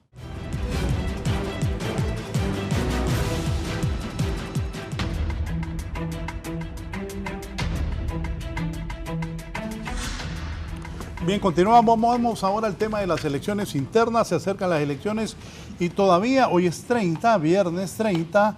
En el Congreso Nacional no se ha aprobado el presupuesto solicitado por el Consejo Nacional Electoral para el proceso electoral interno. Debería Libre ya no insistir en el artículo 3 que mantiene estancada esta discusión en el Congreso, don Luis. Mire, fíjese, Raúl, que yo estoy convencido de algo. El problema per se no es el decreto transitorio, ni el artículo 3 en su totalidad. El problema es la colita que dice y los datos del acta en el inciso 2, donde justo están sugiriendo un acta electrónica. Hola, Eso es lo que ha paralizado la posibilidad de aprobar el presupuesto, que dicho sea de paso, lo complicaron porque quisieron. El procedimiento simple era, llegó la solicitud, CNE justificó, aprobado por parte del Congreso y que Finanzas buscara los recursos para entregarlo. Pero entraron a una discusión técnica que me parece que es lo que ha causado que hoy estemos sin el presupuesto, que también ya lo he dicho, 1.492 millones me parece muy alto para 3 partidos políticos, cuando la elección general 2021 nos costó 1.600, es decir, 108 millones menos. Pero entiendo las justificaciones del Consejo Electoral, los costos están más altos, hay nuevos espacios que cubrir, entonces vaya, aprobémoslo. El problema es hablar de esa acta digital, que yo nunca he estado en contra de las actas digitales. Yo creo que Honduras debe dar un paso hacia digitalizar acta y hacia digitalizar voto, pero sí creo que ese paso debe ser progresivo, Raúl. Yo estuve muy compenetrado, usted lo sabe, en el proceso electoral 2021. Y una de las debilidades que se encontraron fue que las personas que los partidos políticos asignan para las juntas receptoras de votos tienen problemas técnicos o de tecnología. Muchos centros de votación no arrancaron en tiempo y forma porque los miembros de la junta receptora no podían conectar un escáner, no podían conectar la impresora, no podían conectarse al satélite, no podían hacer la prueba del sistema antes de abrir las urnas. Entonces, digamos, tenemos un tiempo muy reducido para introducir, adicionalmente a la dificultad técnica que ya hay, un acta digital. También el argumento que ha tenido la oposición en el Congreso Nacional ha sido que el oficialismo, Libertad y Refundación, que lo que buscan es evitar el fraude a través de inflar votos. Yo estoy de acuerdo. Claro. Hemos tenido diputados que sacan 300.000 votos en una primaria y sacan 20.000 en una general. Claro. Y tenemos diputados actuales en el Congreso Nacional que sacaron 30.000 votos y son diputados, y otros que sacaron 150.000 y quedaron fuera. Entonces, digamos, hay un problema de sistema. Claro, el contexto legal a través de un residuo no facilita ciertas cosas. Pero yo quiero plantear esto, Raúl. Aunque hay que entrar a un acta digital, no podemos entrar corriendo, porque no tenemos la capacidad de poder hacerlo. No tenemos la conectividad que garantice la transmisión de un acta digital. Voy a decir por qué. 2021 El Salvador nos prestó 2.500 hosts para conectarnos satelitalmente en zonas donde no teníamos acceso a internet. Entonces, digamos, hay que cubrir mucha capacidad técnica para entrar a un acta electrónica, y que yo no creo que es la garantía de inflación, y yo he venido haciendo una propuesta en los últimos días alrededor de esto. Primero, porque si lo que quiero garantizar es que el acta física dice 100 votantes y está firmada por todos los miembros de la Junta Receptora de Votos, y quiero digitar esos datos para compaginar de que el acta física dice 100 y que vía un acta digital me mandaron 100, eso no le va a dar seguridad. Si ya los miembros de la Junta Receptora de Votos fueron vendidos, fueron comprados, llegaron a un acuerdo, como usted quiera, que nosotros sabemos cómo funciona el conteo y llenado del acta. Ya hicieron un acuerdo, Armando, de inflarle los votos a Raúl Valladares, se los van a mandar inflados en el acta física como en el acta digital. O sea que ahí esa no es garantía. Segundo, para mí hay un procedimiento más simple, teniendo en cuenta el tiempo, porque esta semana hubo Congreso Infantil. Hay que esperar la convocatoria del presidente, y así como cerró esa sesión, el antecedente me dice que no la va a abrir el próximo martes hasta que tenga el acuerdo, y hasta tener el acuerdo tuvieron paralizado 6 meses el Congreso Nacional para elegir un fiscal general. Así que a medida pase el tiempo, menos oportunidad hay de poder contratar este sistema de transmisión que en 2021 ya fracasó, Raúl. En 2021 aprobaron el presupuesto en el mes de noviembre. El Consejo Electoral envió una convocatoria a 10 empresas de manera directa. De esas 10, solo 6 postularon. De las 6, 2 se retiraron en el proceso. Y de las 4 que quedaron, ninguna logró cumplir los requisitos. Las 4 iniciales que decidieron no participar, su argumento fue: no hay tiempo para montar lo que ustedes piden. ¿Qué significa? 2021 se declaró desierto el proceso. ¿Y qué hicieron los partidos políticos? Vía decisión del Consejo Electoral se crearon las comisiones departamentales de los partidos políticos, que eran los responsables de recoger las actas a nivel de cada departamento y enviar el conteo al Consejo Electoral en un sistema hecho en casa. Yo creo que vamos a terminar repitiendo ese escenario, lastimosamente. No vamos a poder contratar una empresa, no vamos a poder montar un sistema de transmisión, y si queríamos garantizar, Raúl, que el acta no venía inflada, ya tenemos la herramienta para hacerlo, el lector biométrico. La gente que no conoce el lector no entiende que el lector es una mini computadora. Ahí usted puede conectar un escáner, puede conectarlo a una red, puede conectar hasta un monitor en ese equipo. El lector biométrico tiene la capacidad de emitir un informe determinando cuántas personas votaron en esa junta receptora de votos. Si yo cotejo el informe del lector biométrico con el acta, y el acta me dice, traigo 100 votos, y el lector biométrico me dice, solo 60 hondureños votaron acá, claro que está inflada a 40. Se ahorra el problema. El problema, Raúl, no es la voluntad política, es realmente la necesidad de que no haya un proceso transparente. Y yo creo que estamos llevando al Consejo Electoral a la misma posición que la tuvimos en 2021, contra el tiempo, sin capacidad técnica, improvisando. Yo lamento que esto que se pudo haber resuelto en mayo, estemos ya en septiembre prácticamente y no se resuelva solamente porque a los políticos les convienen los procesos donde la crisis les permite llegar a los acuerdos que necesitan. Armando. Bueno, yo creo que es más allá de eso. Aquí una de las cosas que hay que preguntarnos qué es la democracia.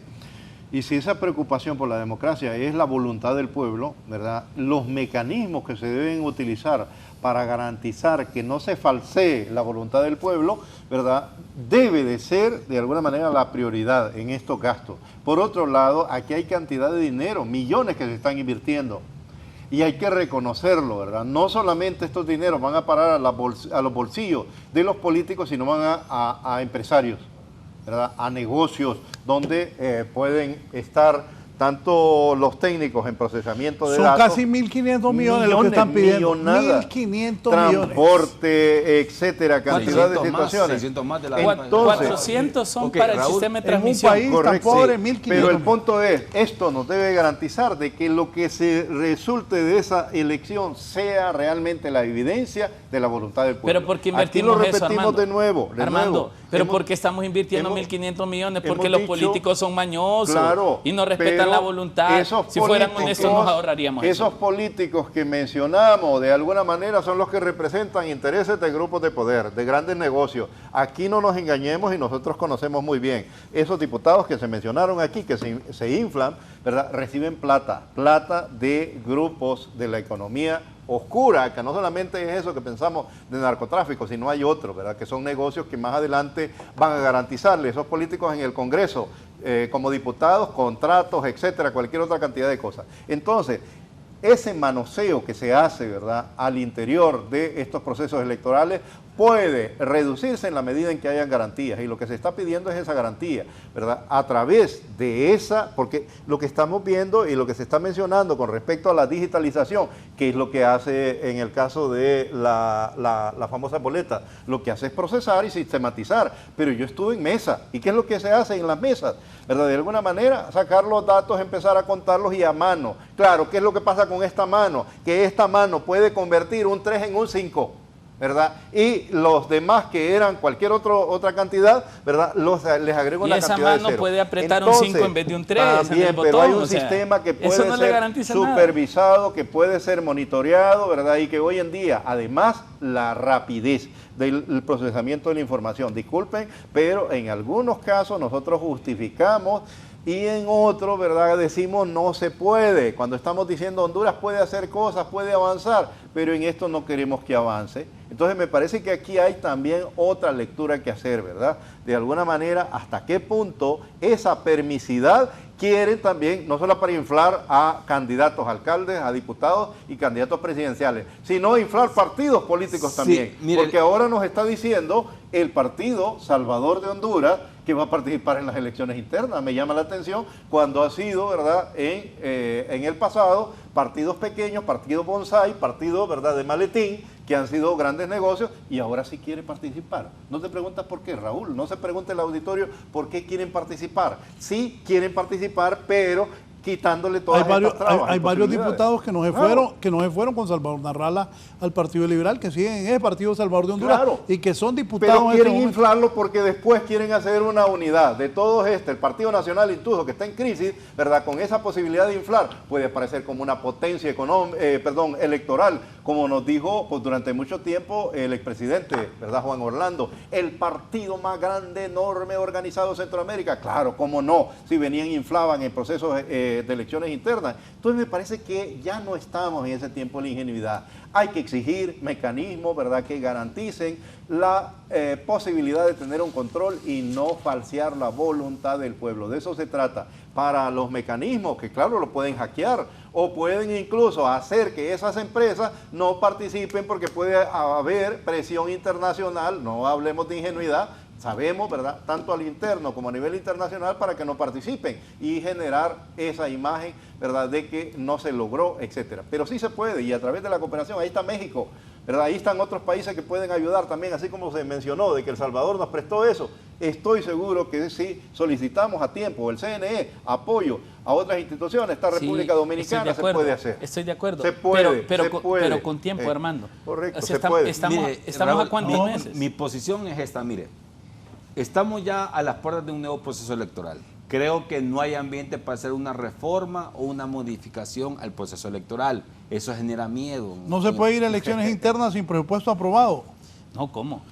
¿Compras directas? Si son 3 millones Mire lo que dijo el presidente del Congreso cuando estaba leyendo el presupuesto. Están habilitando 3 millones de papeletas por partido político. Y a mí me preocupa esto. Mire, Raúl, perdón, Sí, pero mire, ¿cuántos votantes sacó el Partido Libertad y Refundación en las elecciones internas de 2021, Armando? 800.000 votantes. 300.000. Ajá. ¿Cuánto sacó el Partido Nacional? 900.000. ¿Cuánto sacó el Partido Liberal? 300.000. No, eso fue generales. Sacó sí. como 700.000. 700.000. Casi 800.000. Dejémoslos en 8 los tres. Bueno, son 2.400.000 votos. Ajá. Lo que se traduciría en 2.400.000 papeletas. Ajá. Y van a imprimir 3 millones por partido. Ajá. Son 9 millones ahí. El negocio de las papeletas. Claro, por eso digo, es negocio. O sea, todo es negocio. La democracia es y antes de volverte la palabra, perdón, otro tema importante, Héctor, perdón, es el tema de que de ese porcentaje hay una cantidad de dinero que se le da a cada partido político. El negocio es ese. Y que no dan cuenta. Y que no lo tú liquidan. sabes. Que no Incluso, bueno. incluso esos candidatos que aparecen, ¿verdad? Como no se liquidan. corruptos, se han hecho y han abusado de ese dinero. Ahí está, los reclamos, están las denuncias en las redes sociales. Búsquenlo porque aparecen como puros, como perfectos, pero en el fondo ese negocio de las elecciones, tanto internas como generales, también sirve para estos círculos económicos, para enriquecerse. Entonces yo creo que se debe garantizar. Y no es la excusa del presupuesto, sino el tema también de garantías. Yo creo que esas garantías deben de darse. Y si necesitamos pedir apoyo de cooperación, hablando de la cooperación externa, lo podemos hacer, así como se pidió a Salvador, se puede pedir, y no necesariamente irnos hasta allá, hasta el norte. América Latina, Centroamérica nos puede ayudar de alguna manera a garantizar eso, pero sin injerencismo, repito, porque esos son los temas que deben también ser objeto de debate. ¿Hasta qué punto nosotros vamos a recuperar dignidad como país? Ok, mire, lo que venía diciendo es que a las puertas de un nuevo proceso electoral no pueden haber reformas ni modificaciones porque eso genera temor. Hay una gran polarización hoy en día en el país y hay un gran suspenso a ver cómo se van a desarrollar este proceso electoral. Segundo lugar, esos 1.500 millones, ¿a qué van a ir dirigidos? Ya lo habían dicho aquí en la mesa, que se van a comprar directas, manipular y comprando servicios y productos sobrevalorados, beneficiando a algún amigo o a alguien cercano para poderlo ayudar a hacer esta contratación. Entonces realmente sabemos, licenciado, que este es un negocio más que todo, pero aquí hay complicidad de todos. Aquí hay complicidad de todos, por eso se ocupaba hacer una nueva ley electoral hace tiempo atrás, pero no se hizo, porque nunca hubo voluntad política. Ahorita vamos a un nuevo proceso electoral, como fue la vez pasada, y lo más importante es que por lo menos uno aquí está implorando que haya transparencia y honestidad en el proceso.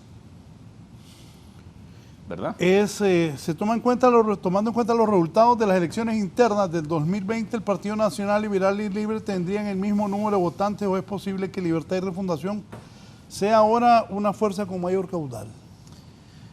Digamos, comúnmente, Raúl, los que intentamos hacer un análisis de estas cosas nos guiamos por las encuestas, pero una encuesta aplicada el mismo día da resultados diferentes según quién la aplica, según la muestra, según la ubicación geográfica, según muchas cosas. Así el que sesgo de la pregunta que haces también el tipo de pregunta, que a veces las encuestadoras son buenas para hacer preguntas raras que la gente no sabe cómo responder. Pero fuera de eso, Raúl, digamos, si no fuéramos por encuesta, yo no pudiera asegurar de que Libertad y Refundación va a sacar un voto masivo, ni que no lo va a sacar. Creo que la reacción de esto se dará en función del éxito que haya podido tener Libertad y Refundación en todos esos proyectos sociales que está ejecutando. ¿Qué garantía? No, Raúl. Juan Orlando tenía un despliegue exorbitante en trabajo rural y de atención social, y ese voto al final se le dio vuelta, ¿no?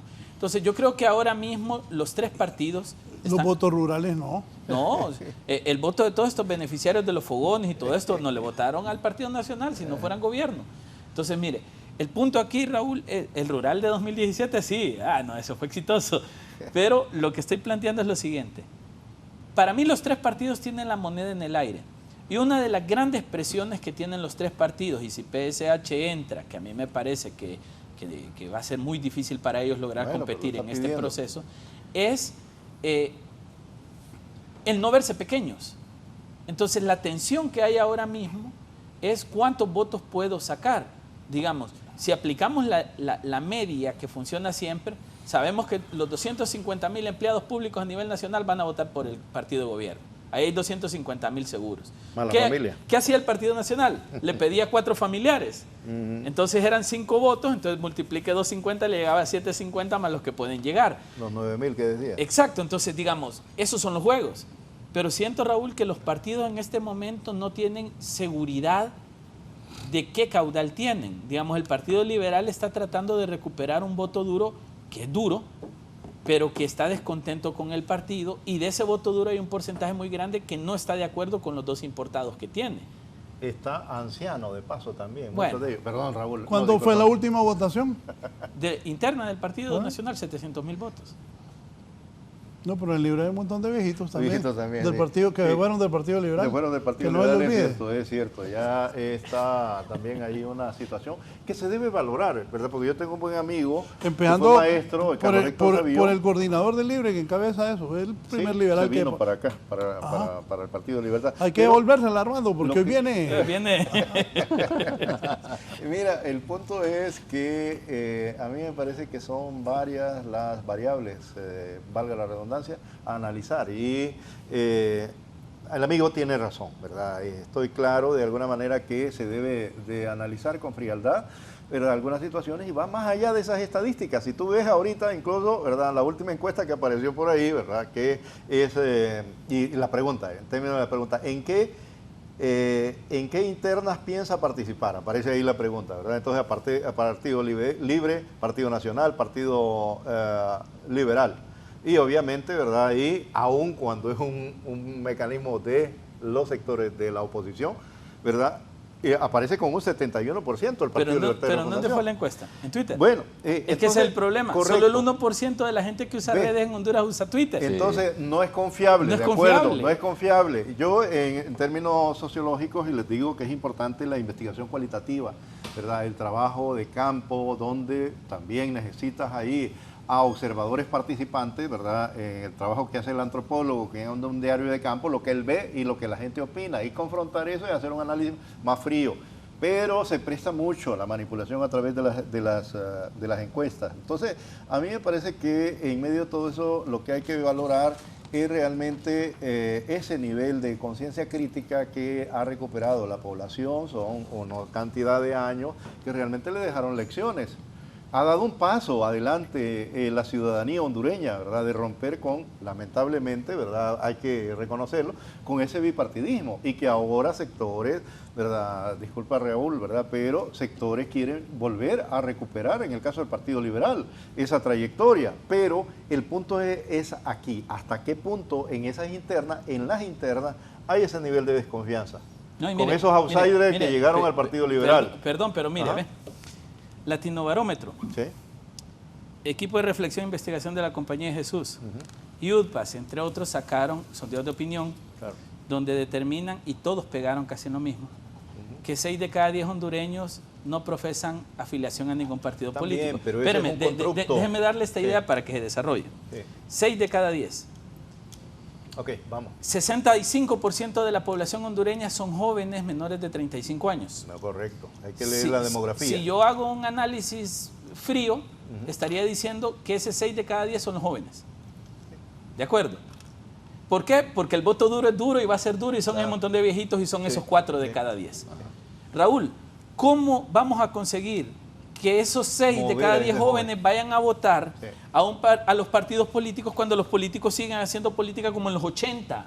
Claro. Te voy a dar educación, te voy a dar salud. Sin modernidad, los políticos no evolucionaron, siguen bailando creyendo que con eso encantan a los jóvenes de ahora. Raúl, antes, para informarlos, nosotros tenemos que esperar el noticiero de la noche, Raúl. Claro. Hoy estos muchachos ni había escrito leer- la presidenta cuando ya era un boom. O leer el periódico al día siguiente, en Leíamos la la mañana. noticia al siguiente día. O sea, los muchachos hoy, los jóvenes hoy tienen información en tiempo Rápida, real. rápida. No son tontos, son inteligentes. Claro. Entonces, ¿cómo va A los persuadir. partidos políticos a persuadir a esos 6 de cada 10 votantes que voten por ellos cuando seguimos haciendo política de la misma manera? Cuando lo que tenemos es, en vez de generar una propuesta seria, medible, cuantificable, de cómo vamos a solventarle su problema de educación y salud, de educación y de empleo, mientras le resolvemos el problema de salud a sus papás porque están viendo a sus papás Claro. sin atención en hospitales, entonces no es tan fácil, Raúl. Sí. O sea, yo considero que esta elección primaria puede ser una gran sorpresa para los partidos Termómetro, políticos. pero sí es. Porque si los partidos Confiable. políticos no logran encantar a ese votante que no forma parte de su voto duro, se van a llevar un chasco en cuanto a votación muy, muy feo, y ahí es por eso que Yo- no quieren yo garantizar creo- un ajá. sistema que no les permite Yo inflar. creo que es lo que ha sembrado también sectores, sobre todo, ¿verdad? Porque las derechas son muchas, ¿verdad? Y hay una derecha también, y lo voy a decir, derecha mediática, derecha en el sector empresarial, porque hay gente que tiene posturas progresistas, hay que reconocer los intelectuales, ONGs, incluso, ¿verdad? Que tienen otro tipo de posicionamiento, pero le han apostado a decepcionarse de la política, ¿verdad? A creer que esto no sirve, que todo es igual. Entonces, ¿cuál es el resultado de esa campaña permanente, diaria, que están diciendo todo es igual? Desafección política, ese es el término, desafección política, desprecio por la política. Y cuando le agregan el insumo de inventarse de que existe una clase política, cuando es una élite, cuando son partidos políticos que están en periodos transitorios haciendo una representación, no tienen un posicionamiento y una escala social que la logran, ¿verdad?, a través de procesos diferentes de la economía, sino que a través de estos procesos electorales. Una persona puede ser electa como diputado, al periodo no sos diputado. Entonces, ¿cómo me vas a decir que es clase política, que está para siempre? Claro, sí son clases políticas porque hay quienes los sostienen y, ¿verdad?, a través de esos actos de corrupción y todo, hay quienes están 2, 3, 4, 5 periodos como diputados. Pero la esencia aquí del problema a analizar, ¿verdad?, es realmente si este pueblo va a seguir siendo objeto de engaño a través de redes sociales, a través de los medios convencionales, ¿verdad?, para retroceder o avanzar en procesos de transformación. Porque si yo te traigo aquí 100 propuestas, mañana puede aparecer otro político que te diga, te traigo 1000 puntos que vamos a hacer, ¿verdad? Pero publicámelos ahí en la pantalla, porque yo voy a decir punto por punto qué es lo que voy a hacer. Y creer que con eso voy a persuadir, cuando ese pueblo, ese ciudadano también se fija en quién es el personaje que está proponiendo eso. Es creíble. Entonces, cuando hablamos de persuasión política, ¿verdad?, tiene que ver con diversos mecanismos realmente. No, pero si tiene que ver con credibilidad, la no damos propuesta, ¿verdad?, hablamos de plataforma programática. ¿Qué es lo que propone un partido? Hay una plataforma ideológica también y hay una estructura organizativa. Entonces, cuando se va a procesos electorales de elecciones internas, se pone, ¿verdad?, realmente en condición de poder confrontar esa capacidad que tienen esas organizaciones políticas. Y de eso se trata, hasta qué punto tienen contacto con el pueblo, con la comunidad, no solamente por relaciones clientelares, sino en la credibilidad de esos liderazgos y la credibilidad de un proyecto alternativo, ¿verdad? De eso se trata, y yo creo que hacia allá es donde avanza esa ciudadanía. No hay que menospreciar al ciudadano, no creer que no tiene capacidad para hacer lectura crítica de quiénes son en el pueblo, en el barrio, se conoce la gente. Y entonces, a través de eso, ¿verdad?, si hay garantía de que verdaderamente es democrático y no se va a inflar, no hay jeringas en las cuales están inflando, o bombas las que están haciendo globos de diputados, el diputado más votado del departamento y no sé qué, ¿verdad? Todos esos son constructos, es lo que tiene que entender el pueblo, y eso se construye con plata, mucho dinero, y ese dinero lo consigue el político de dinero sucio, de corrupción y de otras vías alternativas.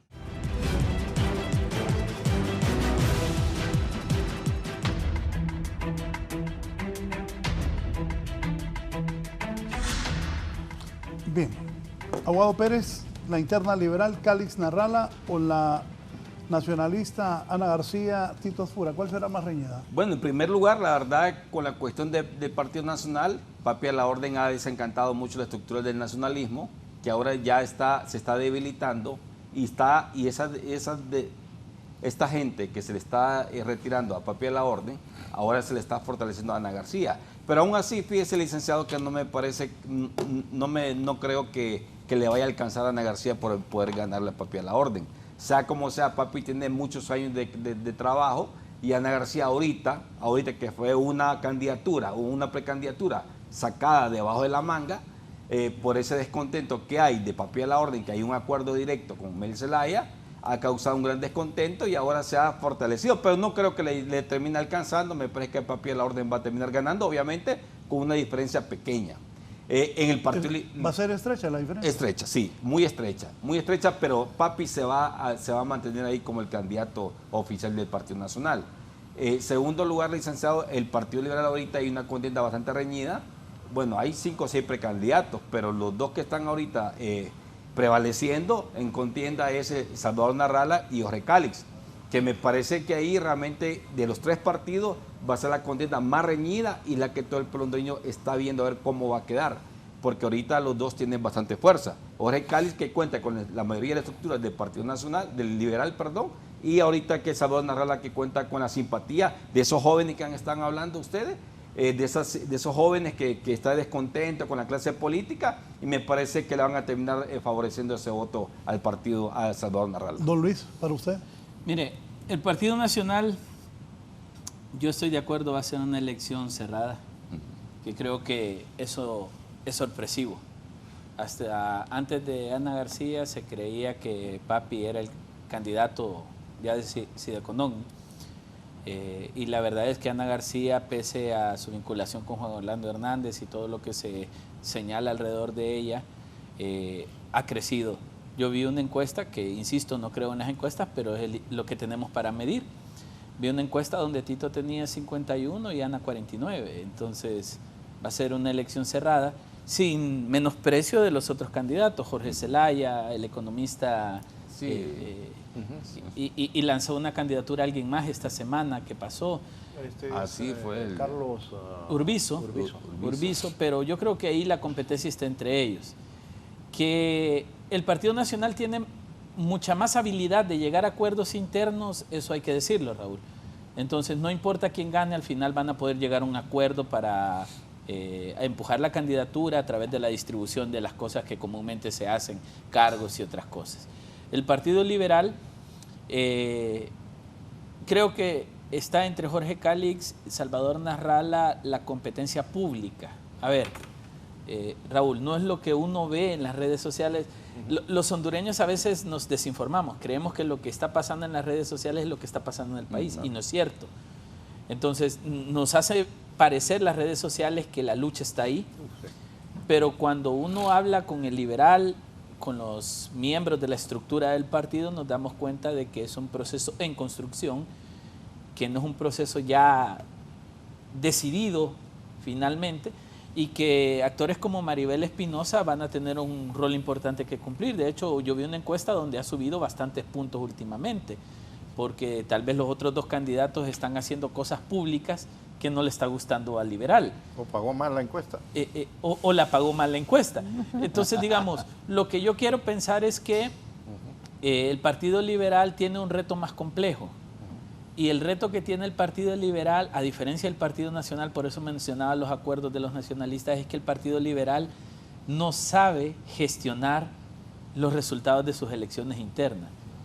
El Partido Liberal trae una fractura a causa del golpe de Estado que no han podido subsanar desde 2009. Hasta antes de Salvador y Jorge Cálix no había efervescencia liberal. Quien había asumido el reto era Maribel Espinosa, pero ahora tenemos también... Con todo respeto, Maribel Espinosa, enfóquenme, Maribel Espinosa no tiene posibilidad en el Partido Liberal. Bueno, ninguna. Es lo que le decía, es la única que había asumido el reto. Ahora entró Luis Zelaya y entró Rafael Canales. Entonces, digamos, lo que me preocupa es la habilidad que tenga el Partido Liberal para gestionar con los perdedores el resultado de la elección. Si se logra, Armando, que la elección sea transparente, entre comillas. Las garantías. Y evitarlos, que fraude, que me hicieron fraude. El helio. Entonces, digamos, ¿puede el Partido Liberal gestionar a sus perdedores? Creo que ahí hay un reto. Sí, ese ha sido el talón de fuerte. Aquiles del Partido Liberal, ¿no? Que siempre fuerte. cuando viene una campaña primaria y el perdedor ¿Qué no quiere sumarse al ¿Qué ganador. tanto va a crecer el Partido Liberal? Bueno, mira, yo creo, así rapidito, porque sé que, bueno, hay ya poco tiempo, pero yo creo que la expectativa del helio, ¿verdad? Porque es lo que para el sector popular que sabe sobre esto, una bomba que el niño juega, ¿verdad? Que la inflan con este tipo de químico, se eleva, ¿verdad? Y eso es lo que han hecho los políticos a través del fraude electoral, la adulteración de los datos, sobre todo, no en el voto, sino en la planilla que se reporta al tribunal. Ese es el tema. Por eso la insistencia en que esa sea una garantía y que tenga, ¿verdad?, la posibilidad de que no pueda ser por escrito, sino que la máquina puede ser también manipulada, pero debe de existir los mecanismos de control, la triangulación. Pero el punto aquí, a quien quieren meterle helio es a un partido. Perdonen, ¿verdad?, la franqueza sobre eso, pero aquí quieren agrandar un partido. Y ahora, en esa dinámica... ¿Cuál partido? Les digo, el Partido Liberal. El tema aquí, ¿verdad?, es cómo en las elecciones es paja internas, todo lo que están diciendo. en las elecciones internas, ¿verdad?, del Partido Nacional está claro, y se lo repito, a nivel de esa lógica de la derecha, ¿verdad?, en Honduras necesitan una anacorina como en el caso de Venezuela. Y perdonen que se los diga, ¿verdad?, pero esa expectativa no está más que en el caso de, ¿verdad?, Salvador Narrala y Jorge Cali, que son, ¿verdad?, esos personajes que aparecen como los que están generando expectativa, ¿verdad?, de producir ese helio político dentro del Partido Liberal. La abogada, al final, desde mi punto de vista, se va a terminar agregando, fusionando.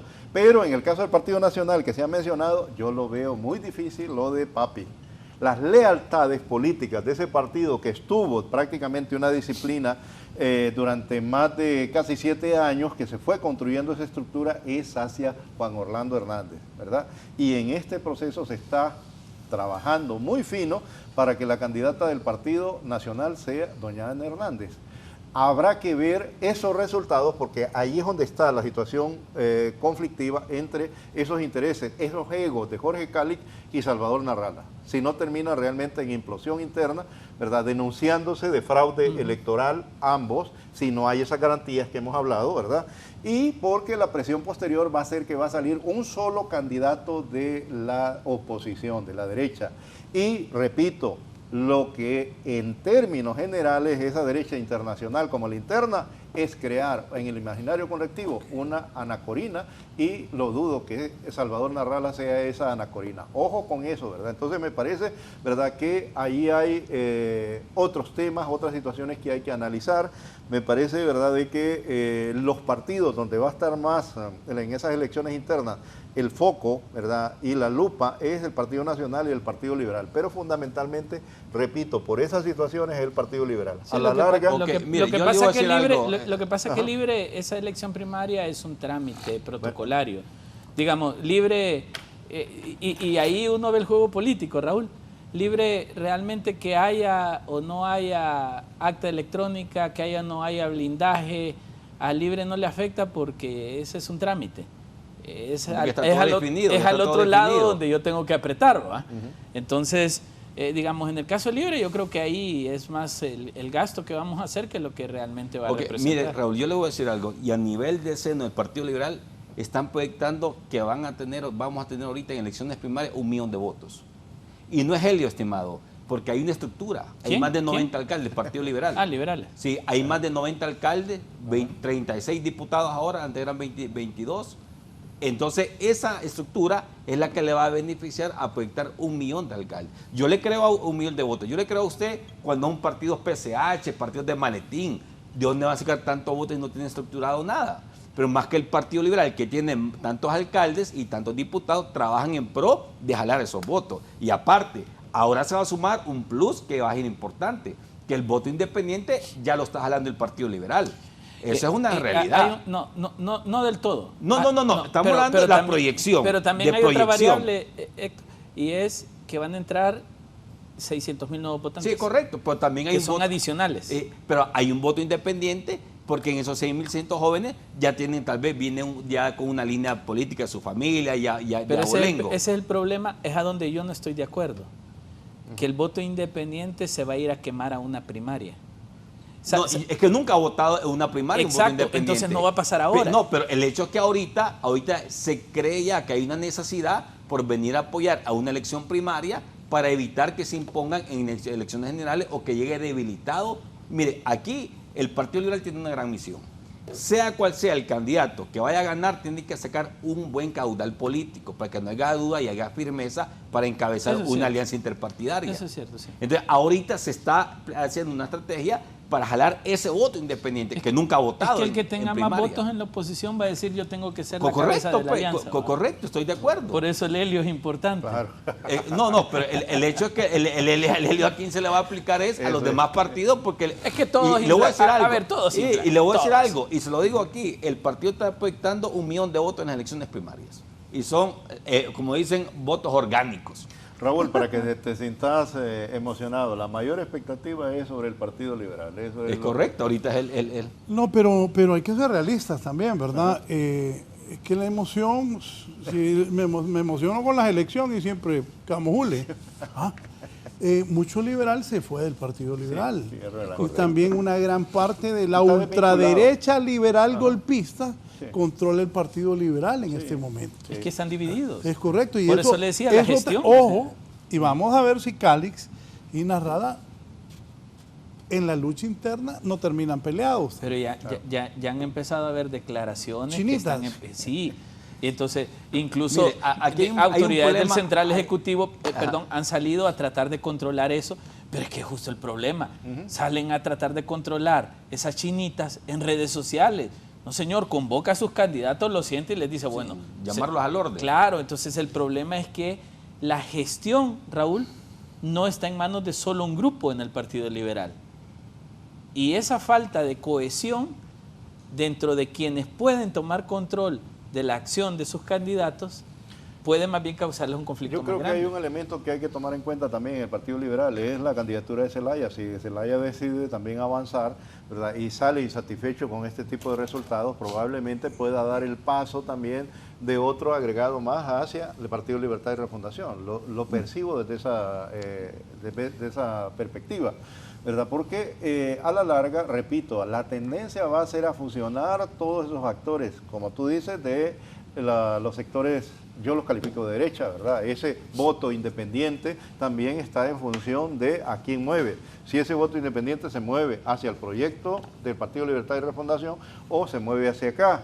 Pero al interior de ese voto duro, ¿verdad?, probablemente algunos liberales se sientan más identificados, no con el sector golpista, no con eso nuevo que supuestamente trae Salvador Narrala, Jorge Calix o la misma abogada, ¿verdad?, la abogada Espinosa, sino más bien con Luis Zelaya, ¿verdad?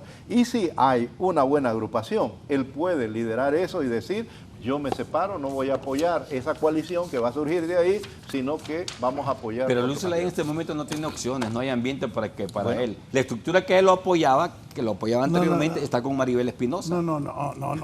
tiene Luis opción. Zelaya, fue candidato. No, pero ahorita la estructura que lo apoyaba ya está con Maribel Espinosa. Dígame un importante, uno. Y ellos saben. Dígame un nombre, uno importante. Un líder. ¿De qué nombre de qué? Que haya dejado a Luis Zelaya. Bueno, Saavedra. El Saavedra, el de Valle, el Él va diputado, con Mauricio Villeda, están con Octavio Pineda, están con ellos, pues. Es que la estructura ahorita ¿sabe qué quiere hacer Luis Zelaya? Traer esos liberales que traicionaron al candidato del partido y están trabajando en el gobierno actualmente, pero no le va a alcanzar, porque no van a poder estructurar a nivel nacional. Simple y sencillamente. Y lo que yo le quiero decir es Luis lo siguiente. Zelaya va a armar su grupo. Mira, aquí hablemos de Salvador Narrala, que es el que puede, como ustedes dicen, ¿va?, que puede realmente no aceptar... Abogado, ¿y usted a quién le va? Pues No, usted todavía no hemos decidido, estamos esperando el ambiente. Solo le voy a decir algo, mire. Así le hizo, la capió. No, mire. Conclusiones que nos vamos. No, conclusiones. Aquí hay una consigna generalizada, sacar el partido de gobierno del poder. Claro. Entonces, aquí va a haber una cuestión. Si ya sea Salvador Calix o el quien sea, va a tener dos opciones: que Libre vuelva a ganar las elecciones o que él acepte el triunfo del contrario y lo apoye para sacar el partido de gobierno del poder. Ok, yo mi conclusión, Sencillo. que en esa crisis probablemente que no logren acuerdo entre Salvador Narrala, Jorge Calix aparecerá una Ana Corina, ¿verdad? Como en el caso de Venezuela, que no será Salvador Narrala. De mi punto de vista es Ana Corina, sino que probablemente esa candidata del Partido Nacional. Digo yo una postura, ¿verdad? Probable, que tampoco es del todo cierto. Son elementos que pueden generarse en escenarios políticos. Estamos hablando de escenarios políticos, no necesariamente eso depende. En política no hay nada escrito. Yo creo, Armando, en conclusión, que error sería subestimar al Partido Nacional. Claro. O sea, toda la corrupción, todos los vínculos al crimen organizado están probados, pero 1.300.000 votos solo no es algo que se debe ignorar. Lo que significa que sí creo que no debería liderar la coalición, por obvias razones. Por ética. Pero sí creo de que no se le puede subestimar. Claro. El error que cometió el Partido Nacional fue subestimar a Libre. Y mire dónde está Libre. Claro. Entonces Libre no puede cometer el error de subestimar al Partido Nacional y pensar que su competidor directo es el Partido Liberal. Libre, a diferencia de los nacionalistas, tiene dos frentes abiertos. Los nacionalistas solo tenían a Libre. Entonces hay que hacer una buena estrategia. Yo concluiría, Raúl, de que no vamos a tener una elección primaria nada fácil. De acuerdo. Gracias, nos vamos, que tengan un buen viernes, feliz fin de semana, no cambie un momento. Hoy es tu día, listos mis compañeros y compañeras para entretenerlos hasta el mediodía. Que estén bien.